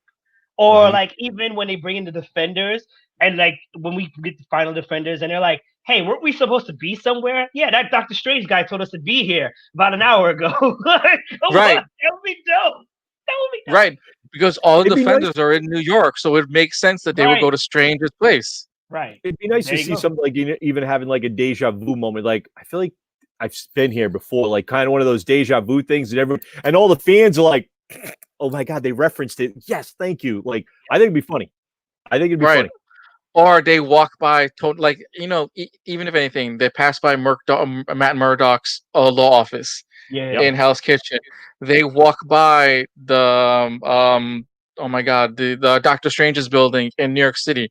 All these buildings sit right there, or the Avengers Tower is still sitting there. We forget that the Avengers Tower is still there. They walk by the Avengers Towers, and the Fantastic Four goes, "Wasn't that our building at one point?" That'd be dope. Forget Yep. that the original tower was actually meant for the Fantastic Four, not for Tony Stark. Tony Stark had a nice crash pad in LA. That's why there was always the West Coast Avengers. He never took Right. up a New York City address. It was until later that they did that. So Mhm. Tony Stark's building has actually always been a Fantastic Four reference, especially with the helicarrier pad right there. That's also a Fantastic Four reference. We've missed that throughout the whole entire series. Yeah. I It was know. some bad movies made. Some mistakes were made. Okay. Some mistakes were made. Yeah, but guess what, man? Unlike DC, we've accepted Marvel's mistakes because they've at least given us solid gold. Time and Yep. time again, Marvel has gone out of the way to give us a storyline that we like, that we can be involved in, and we go, all right, we get it. Especially when it came to a video game reference that happened in the movie. With a video game reference being that when Iron Man hitting oh my god, when Iron Man hits Cap's shield and with Thor and everything explodes, that was a video game reference from the Marvel Alliance video games, and we got to see that firsthand. When you give the fans what they want as references, guess what? We're in. You don't have to do Oh yeah. anything else. You just sucker us in just by that one move. And speaking of suckering us in, ladies and gentlemen, boys and girls, children of all ages, spoilers are ahead. Please, if you feel like leaving, please feel free, but return when you feel like it. Okay, so because why? We will be talking about WandaVision's episode 1 and 2. Um, I'm not gonna give a giant synopsis of the episodes because one, every episode is different, and if we've ever seen, and this has a lot of 60s to 70s TV show references. So if you are not a fan of Bewitched, Leave It to Beaver, My Three Sons, all these references, which Dick Van Dyke. they have, and Dick Van Dyke, and they have not even touched I Love Lucy yet, which they have a few references, but not completely. Right. These all have 70s, 60s to 70s TV show references. A reason why they are in black and white, then slowly going into color, because it wasn't 1972 or 74 that I Love Lucy to Bewitched and to I Dream of Jeannie went from black and white to color in just one day. Yep. Um, with everything that we've seen so far, Mayhem, let's go with you. Like, are you picking up any of the things here and there, or are you just loving? Are you just waiting for episode 3 to just go? Is this where Okay. the direction they're going for? Let's go by the first because I had to write a list. So the I Am Genie reference for episode 2 was dope, but episode 1 I loved, especially at the end. So at the end, there's a female operator watching them. You can tell by the hands, and I was like, Mhm. "Who is that?" That could be somebody important. No, it could not be. Then you remember the hexagon. Yes. That's a reference, and even the beekeeper is toward advanced idea mechanics. So it's just like, what's going on? If you guys aren't playing in Avengers, the game, Marvel Avengers, the game, you should know that they're in that game and they're the bad guy as well. So they're bringing it all together. I was hyped. I was like, yes. Um, I'm going through my list right now. So I love the fact that the opening credits, everybody gets their shine, especially Black Panther and the Dora Milaje. I don't know if you guys peeped that in the beginning. There's also an interracial couple in the second episode, and I was like, "Who's that?" They have a bunch of things. One thing I wanted to point out in the second episode is where they have I think it's not an I Am Genie reference. I forgot what the reference was right now, but it'll come to me. But like they have all the people there. And for me, that represented the Avengers kind of deal. Because some of them kind of look like Avengers, possibly. Like the Rob, who's the black guy. Is his name Rob? The guy with the afro? Oh, you're talking about when they're doing the talent show. Yes. So in the What's your beginning of reference? that episode, right? In the beginning of that episode, you know, when they do the animated shorts and they stop everybody, WandaVision, you see Yes. everybody waving. Like that kind of reminded me of like Avengers caricatures, if you will. Um, I don't know. I have a theory on who they could be, but obviously there's somebody totally different. We all know Agnes is Agatha, aka a real witch. She's the one who helped train Scarlet Witch or Wanda, if you will, in the arts. So now it's just like, why is she here?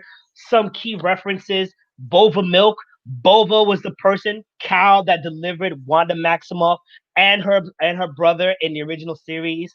Um, the mailman. I don't know. I thought the mailman might be happy at one point. I was like, that's dope. Right. Baron von Strucker, the toaster. Those are all significant parts in which traumatic events happen to Wanda. Like the toaster was when the bomb was supposed to go off and they were digging her out of the rubble, where she talks about why she ate Stark in Age of Ultron. Baron Right. They von talk Strucker, about how bomb the toast will be, hence the yes, bomb reference. right.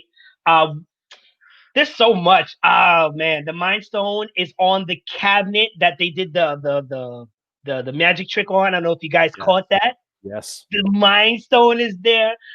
They changed the living room in the second one. Okay, so here's the thing. Okay, it's 30 minutes long, and it's perfect because here it is. All these things I've listed and more to come because I'm sure Bergy's going to talk about it. Bergy's over here, and so is Hash. My whole thing is, I still believe Wanda is the main villain. Mhm. Wanda is out here making things go as she, like they had Actually, sex. They had sex. She's pregnant with the kid, and the beekeeper comes. She's like, "Nah, I want this family." No, and all of a sudden, everything comes into color. And the first things that were coming into color was only red. mhm. Only red. Come on, like, yo, this is a great series. What do we got? Like 8, 9 episodes, 7 more episodes left. Come on, Seven I more cannot left. wait. Monica Rambeau is Geraldine. Please tell me you caught that. Please. Sword is in the series on the helicopter. So that makes me think, honestly, the helicopter that fell into the hedge might be when Monica Rambeau tried to get in and Mhm. she got caught in whatever pocket universe as Geraldine.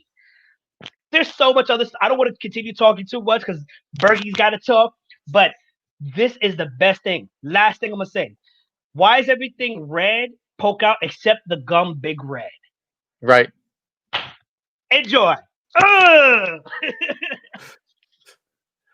I got to follow that. My I mean, God. you can talk about the Grim Reaper helmet in the Right. opening credits.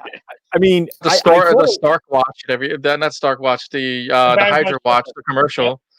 yeah, I mean, there was a lot of great references, like you saying. Like, I still think it's Sword. I don't think it's AIM per se, because I think with the fall of Shield, I think we're now going with Sword, not AIM. So I think it's a Sword agent that is watching this, but they're somehow like Sword they're references watching. between episode 1 and episode 2.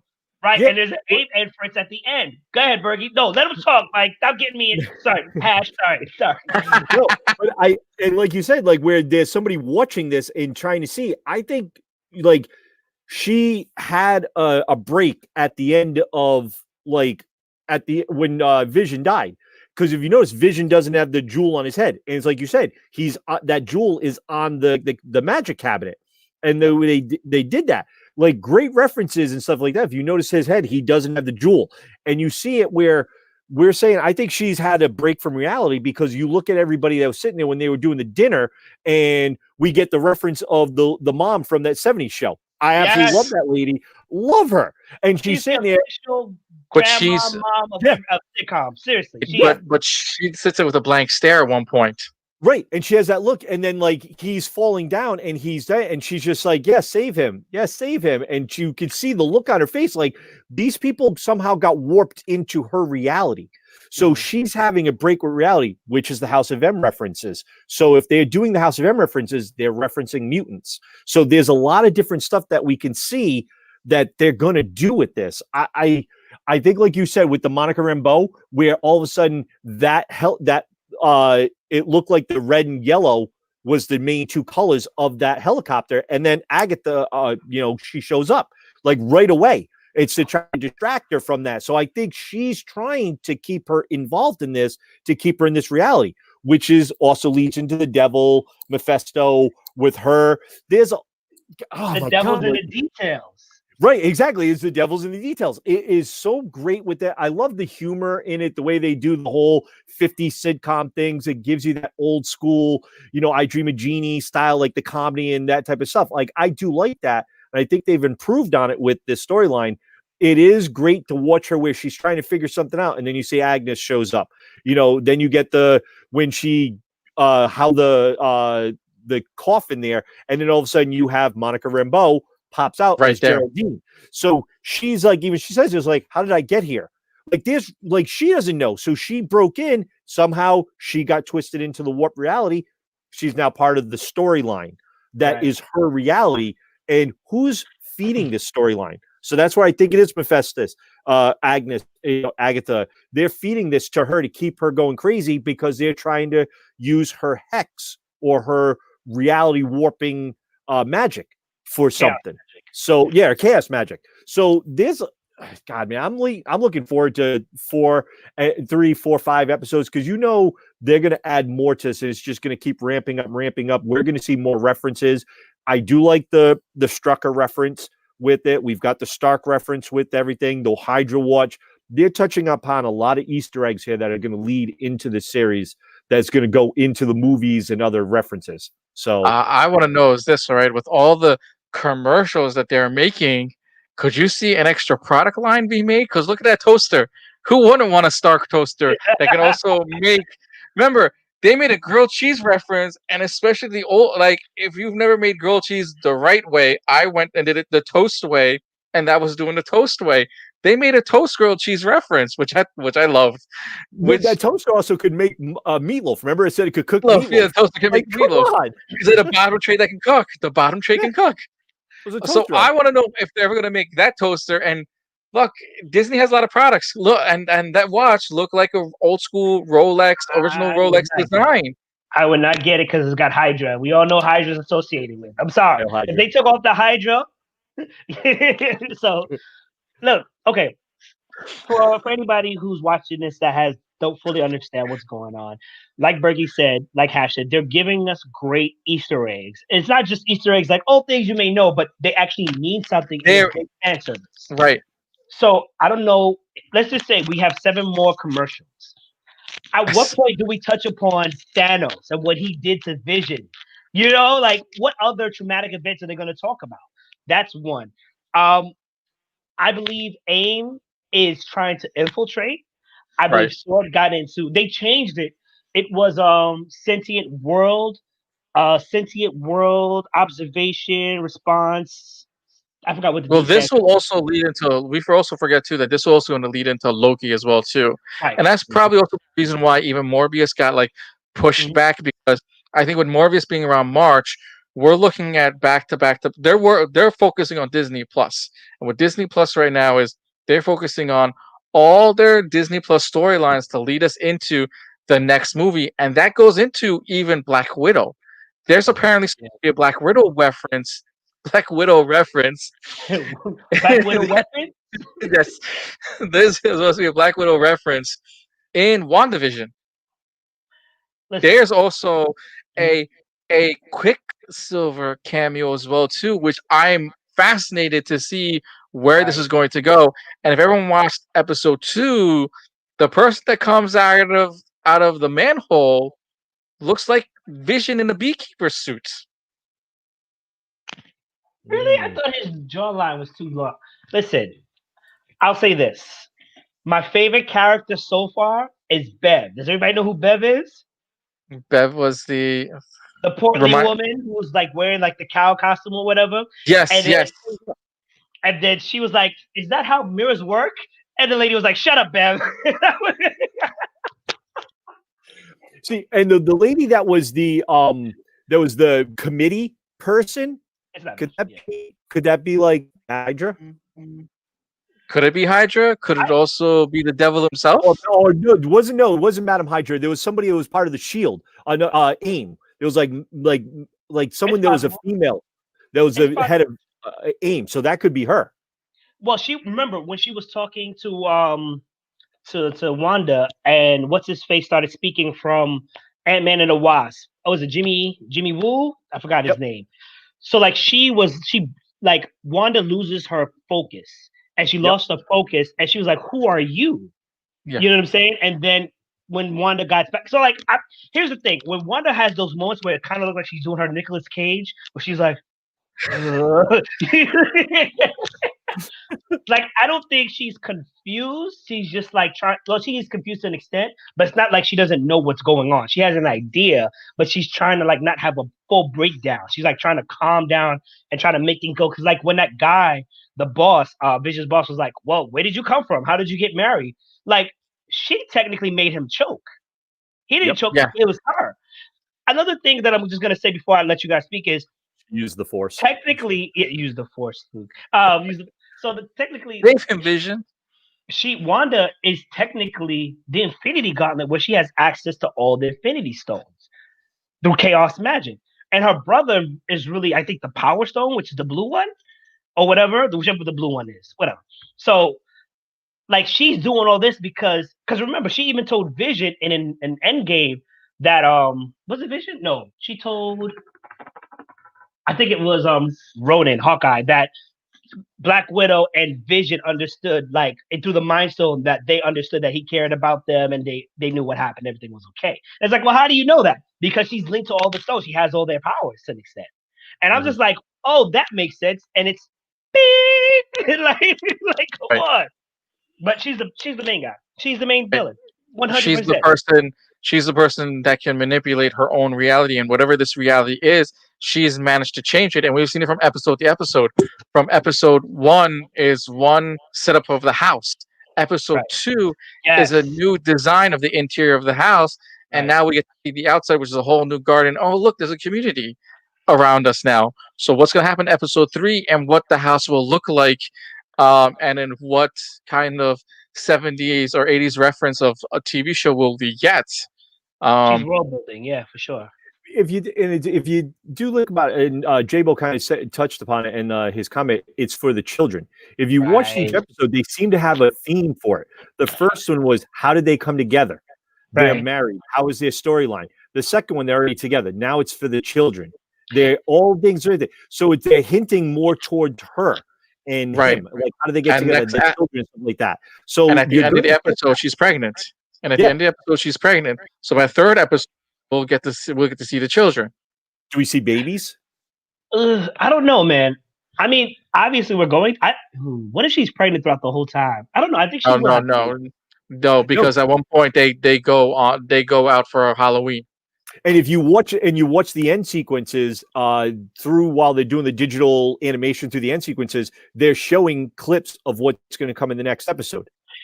So you're right. you saw one episode there where it showed Vision, but he had the original Vision outfit on his head. So that's leading in, I think, to the next episode. So we're going to see more and more as it goes. They're going to progress in those, and I hope so. I mean, that's what I saw. Vision, and Vision finally probably will see what's really going on, and that is the fact that they are in someone else's reality.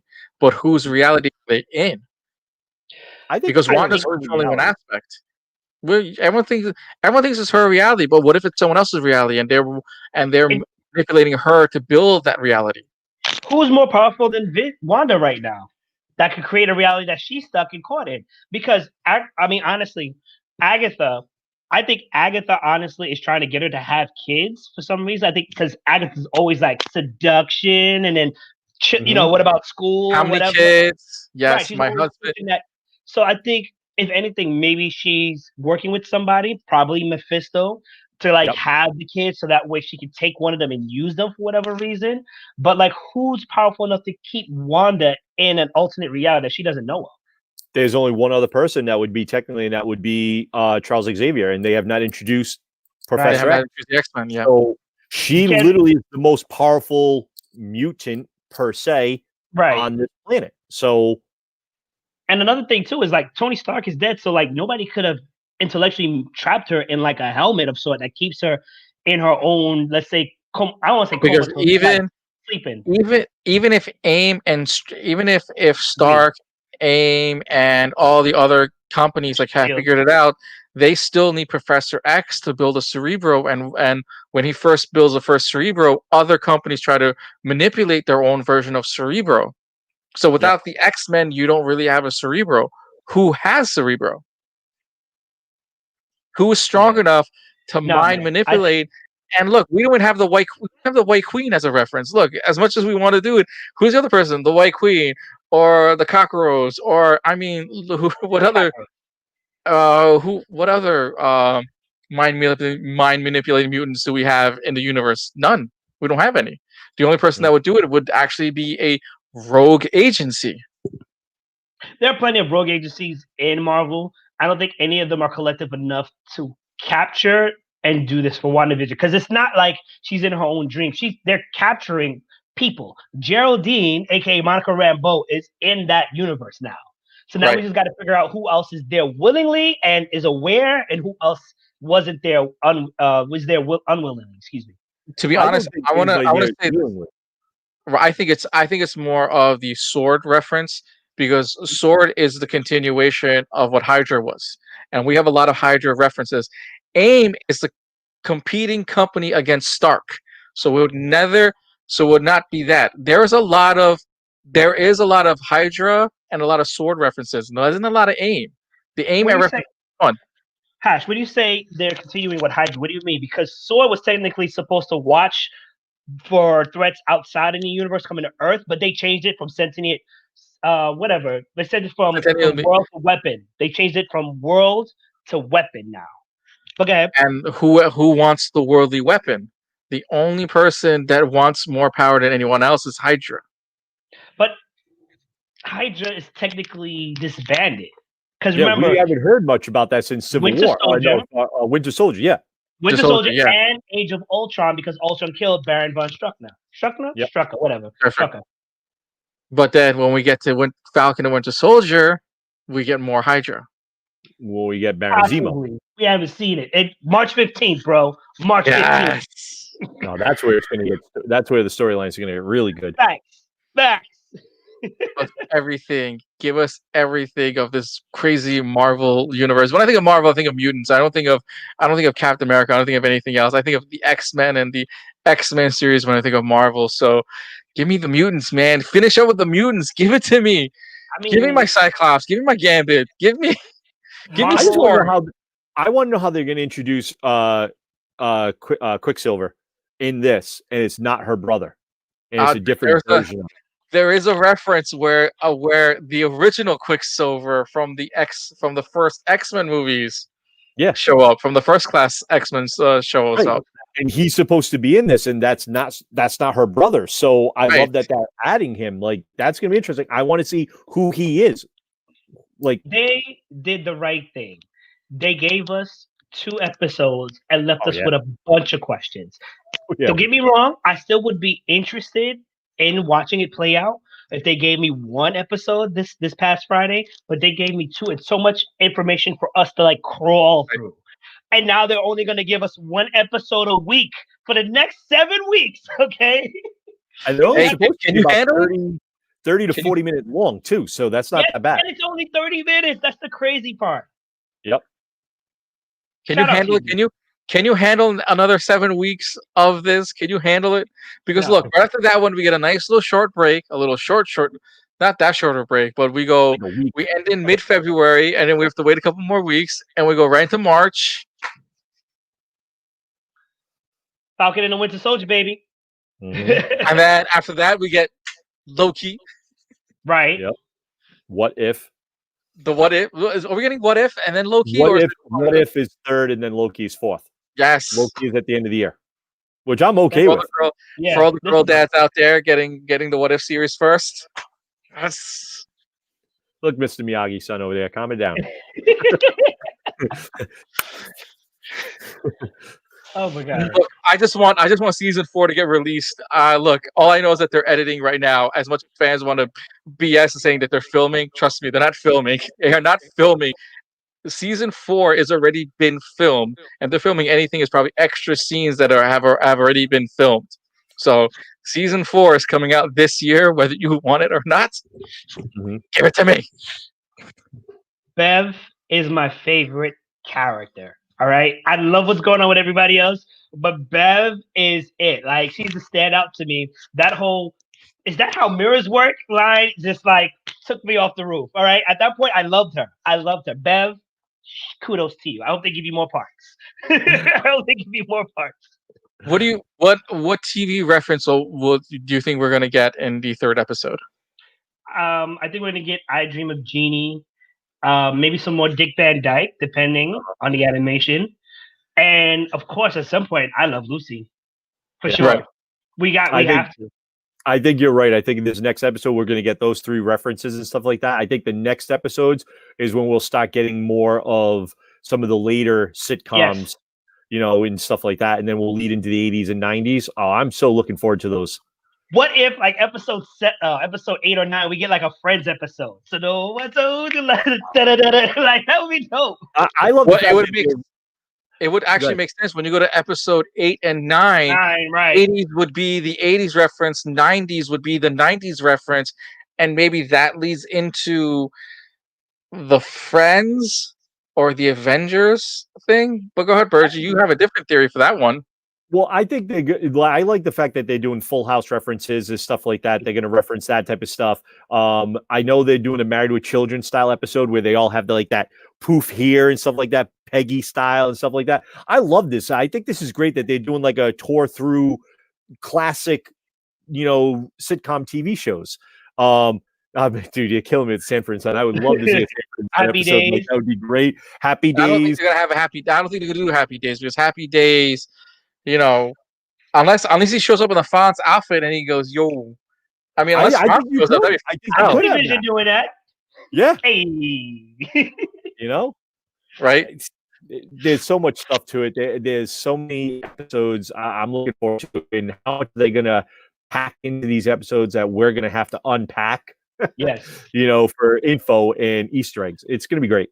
I'm really gonna rewatch episodes like crazy now just to get more. Real quick for everyone watching, if you are a fan of the show and you're a big fan of WandaVision and you've already seen the first 2 episodes, what other sitcom storylines or ideas would you like to see happen in WandaVision? What are you looking forward to? Is it I Love Lucy? Will we probably see a Happy Day? Will we see a bigger version of Full House? Would it be Brady? Yeah, a Brady reference. Oh my God. There's just so many sitcoms. Either one of them, tell us what you think. What would you like to see happening sooner or later down the line? Like Sebastian, he's waiting. He wants to see who's the boss reference.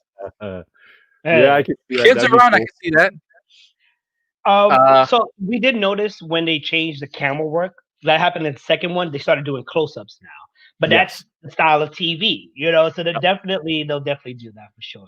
Laverne and Shirley. Yeah, okay. God, yeah, I'd like to see Laverne and Shirley. Yeah. I can see a step-by-step reference, which no one knew the guy, the cousin was the lead actor for Bloodsport 2. Yep. No one ever. So, it's crazy because not to take away from that, but we know what I noticed that they're doing too. They're pulling a Rick and Morty to an extent where fans are combing over every episode and trying to link everything together. Granted, maybe not on that scale and that scientific, but Rick and Morty has devout fans who are combing over the references in every episode from season to season. And it works very well. It works. And it's only 2 episodes in. Yeah. And we've seen the Mind Stone in both episodes. So it means that there's a huge, just like how in Rick and Morty, we have the time machine box. Yes. The Mind Stone is in every episode, but in different locations of each episode. Yes, we all love the commercial aspects of it as well, too. I want to see what they're going to do. 7 more episodes, maybe 7 more commercials. Good luck, Wanda. And then later down the line, make the products, because guess what? We're all buying it, because I want that Stark toaster. You want to cook meatloaf? It's too loud. That countdown. The countdown. Ding! I like the ding. I was like, what? Yeah, but if you notice in that commercial too, where the toaster went off, that lady looked scared. The way she had it on her face, she looked afraid. So that was the reference. That was the reference. from I the know, bomb. but just the look of it, it was just like, and then the last episode, it was like the daring, like James Bond style with the Hydra watch and stuff like that. Just like, I love the hints and stuff like that. They're doing a great job with this. It was very James Bond into Captain America's Tony Stark, but as a an agent of that. We forget that there is a What If series of Captain America being an agent of Hydra. Yep. Oh yeah. And we did get to see it in Endgame where he's getting the stones and he says Hell Hydra, which went to the comic book reference. Ding Yep. ding ding. That was awesome. Yeah. Hell Hydra. Oh my god. Nah, he still was worthy when he grabbed Millionaire. Sorry. Yeah, I know, he's still worthy. Although I'm still the mad best at him for episode. the Avengers Assemble call. I'll never forgive him for that. Avengers Assemble. All right. Last Horrible. words. What are you looking forward to in WandaVision? Where do you want it to lead? Who do you want to? What other characters do you want to see referenced in WandaVision? You're hoping to see in WandaVision. Go ahead, Mayhem. Let's go with you first. Okay, I missed it because I put my headphones down. I was upset at Avengers. Who do I want to see in what? And WandaVision. Who else would you like to see referenced in the WandaVision? I still want Monica Rambeau to make a more prominent show because I want to see because then that means she's going to have a more important factor role later on. Any one of the Avengers come through, obviously Doctor Strange, because I think on Geraldine she had the pin because all the ladies are wearing a pin. Geraldine Agatha had her own pin, which is why we figure she's Agatha the Witch. But Geraldine had that little pin that kind of looks like Doctor Strange's portal, The Time Stone. right? So yeah. that might be a thing. So I'm looking forward to Doctor Strange. And obviously, if we can get Loki in there, and I thought I saw a clip of, what's his face, her brother, but not really her brother, Quicksilver. So I'm looking forward to that. That right there, I'm happy with. Did they give me that? Just that alone? Oh, I lied. Nick Fury. Because are we still going to keep getting Sam Jackson's Nick Fury, or are we going to kind of get the Kurt Russell lookalike Nick Fury? Let me know. We still get Sam Jackson till the Skrulls kill him. So we'll see. That's what I'm looking forward to. It just dawned on me. MODOK is part of AIM, right? Yes. And MODOK is also a powerful teleperson, right? So maybe we could see him, a telepath, like something like that. Like he could be helping manipulate her. So I mean, I don't know. Like right? He could be somebody like that. Like we don't know who he is. I'm intrigued to see who some of these other characters are going to be that they're going to introduce or are already there. Are they AIM, like hive people that basically work for AIM? Are they former sword, what is it? Jesus Christ, I think like military members or stuff like that she is sucked into this. And that's why they brought Monica Rambeau in. And she basically is supposed to be the new Captain, Marvel. Does she have powers? Is she got to do something to help them? Like, is Doctor Strange going to show? And I did see that reference, like the Eye of Agamotto, for the Time Stone. Like, who's here? Like, there's so much stuff, man. I'm excited. Like, we're talking. That's all that matters. Like, we're talking. Yes, we're talking about it. You guys are listening. You guys are commenting what reference you guys want, and we won't know till next Friday when we get to see episode 3, and we get to see what other crazy version TV show that we get referenced in this as well too. And I'm not gonna lie, if I don't see Mojo by the end of this, I'm throwing my TV as well too, because how can you do a series like this and not have Mojo involved? Because it has to do with TV manipulation, and who knows TV more than anyone else? Well, a space mutant by the name of Mojo. Anywho, that's Michael Mayhem. You can catch him on the Last Stop on the L on this podcast. That's Michael Bergy. You can catch him every Tuesday on This Week in Toy Culture. My name is Zandieh. Thank you all for watching, and we'll see you all next week on This Week in Pop Culture. Good night, everyone.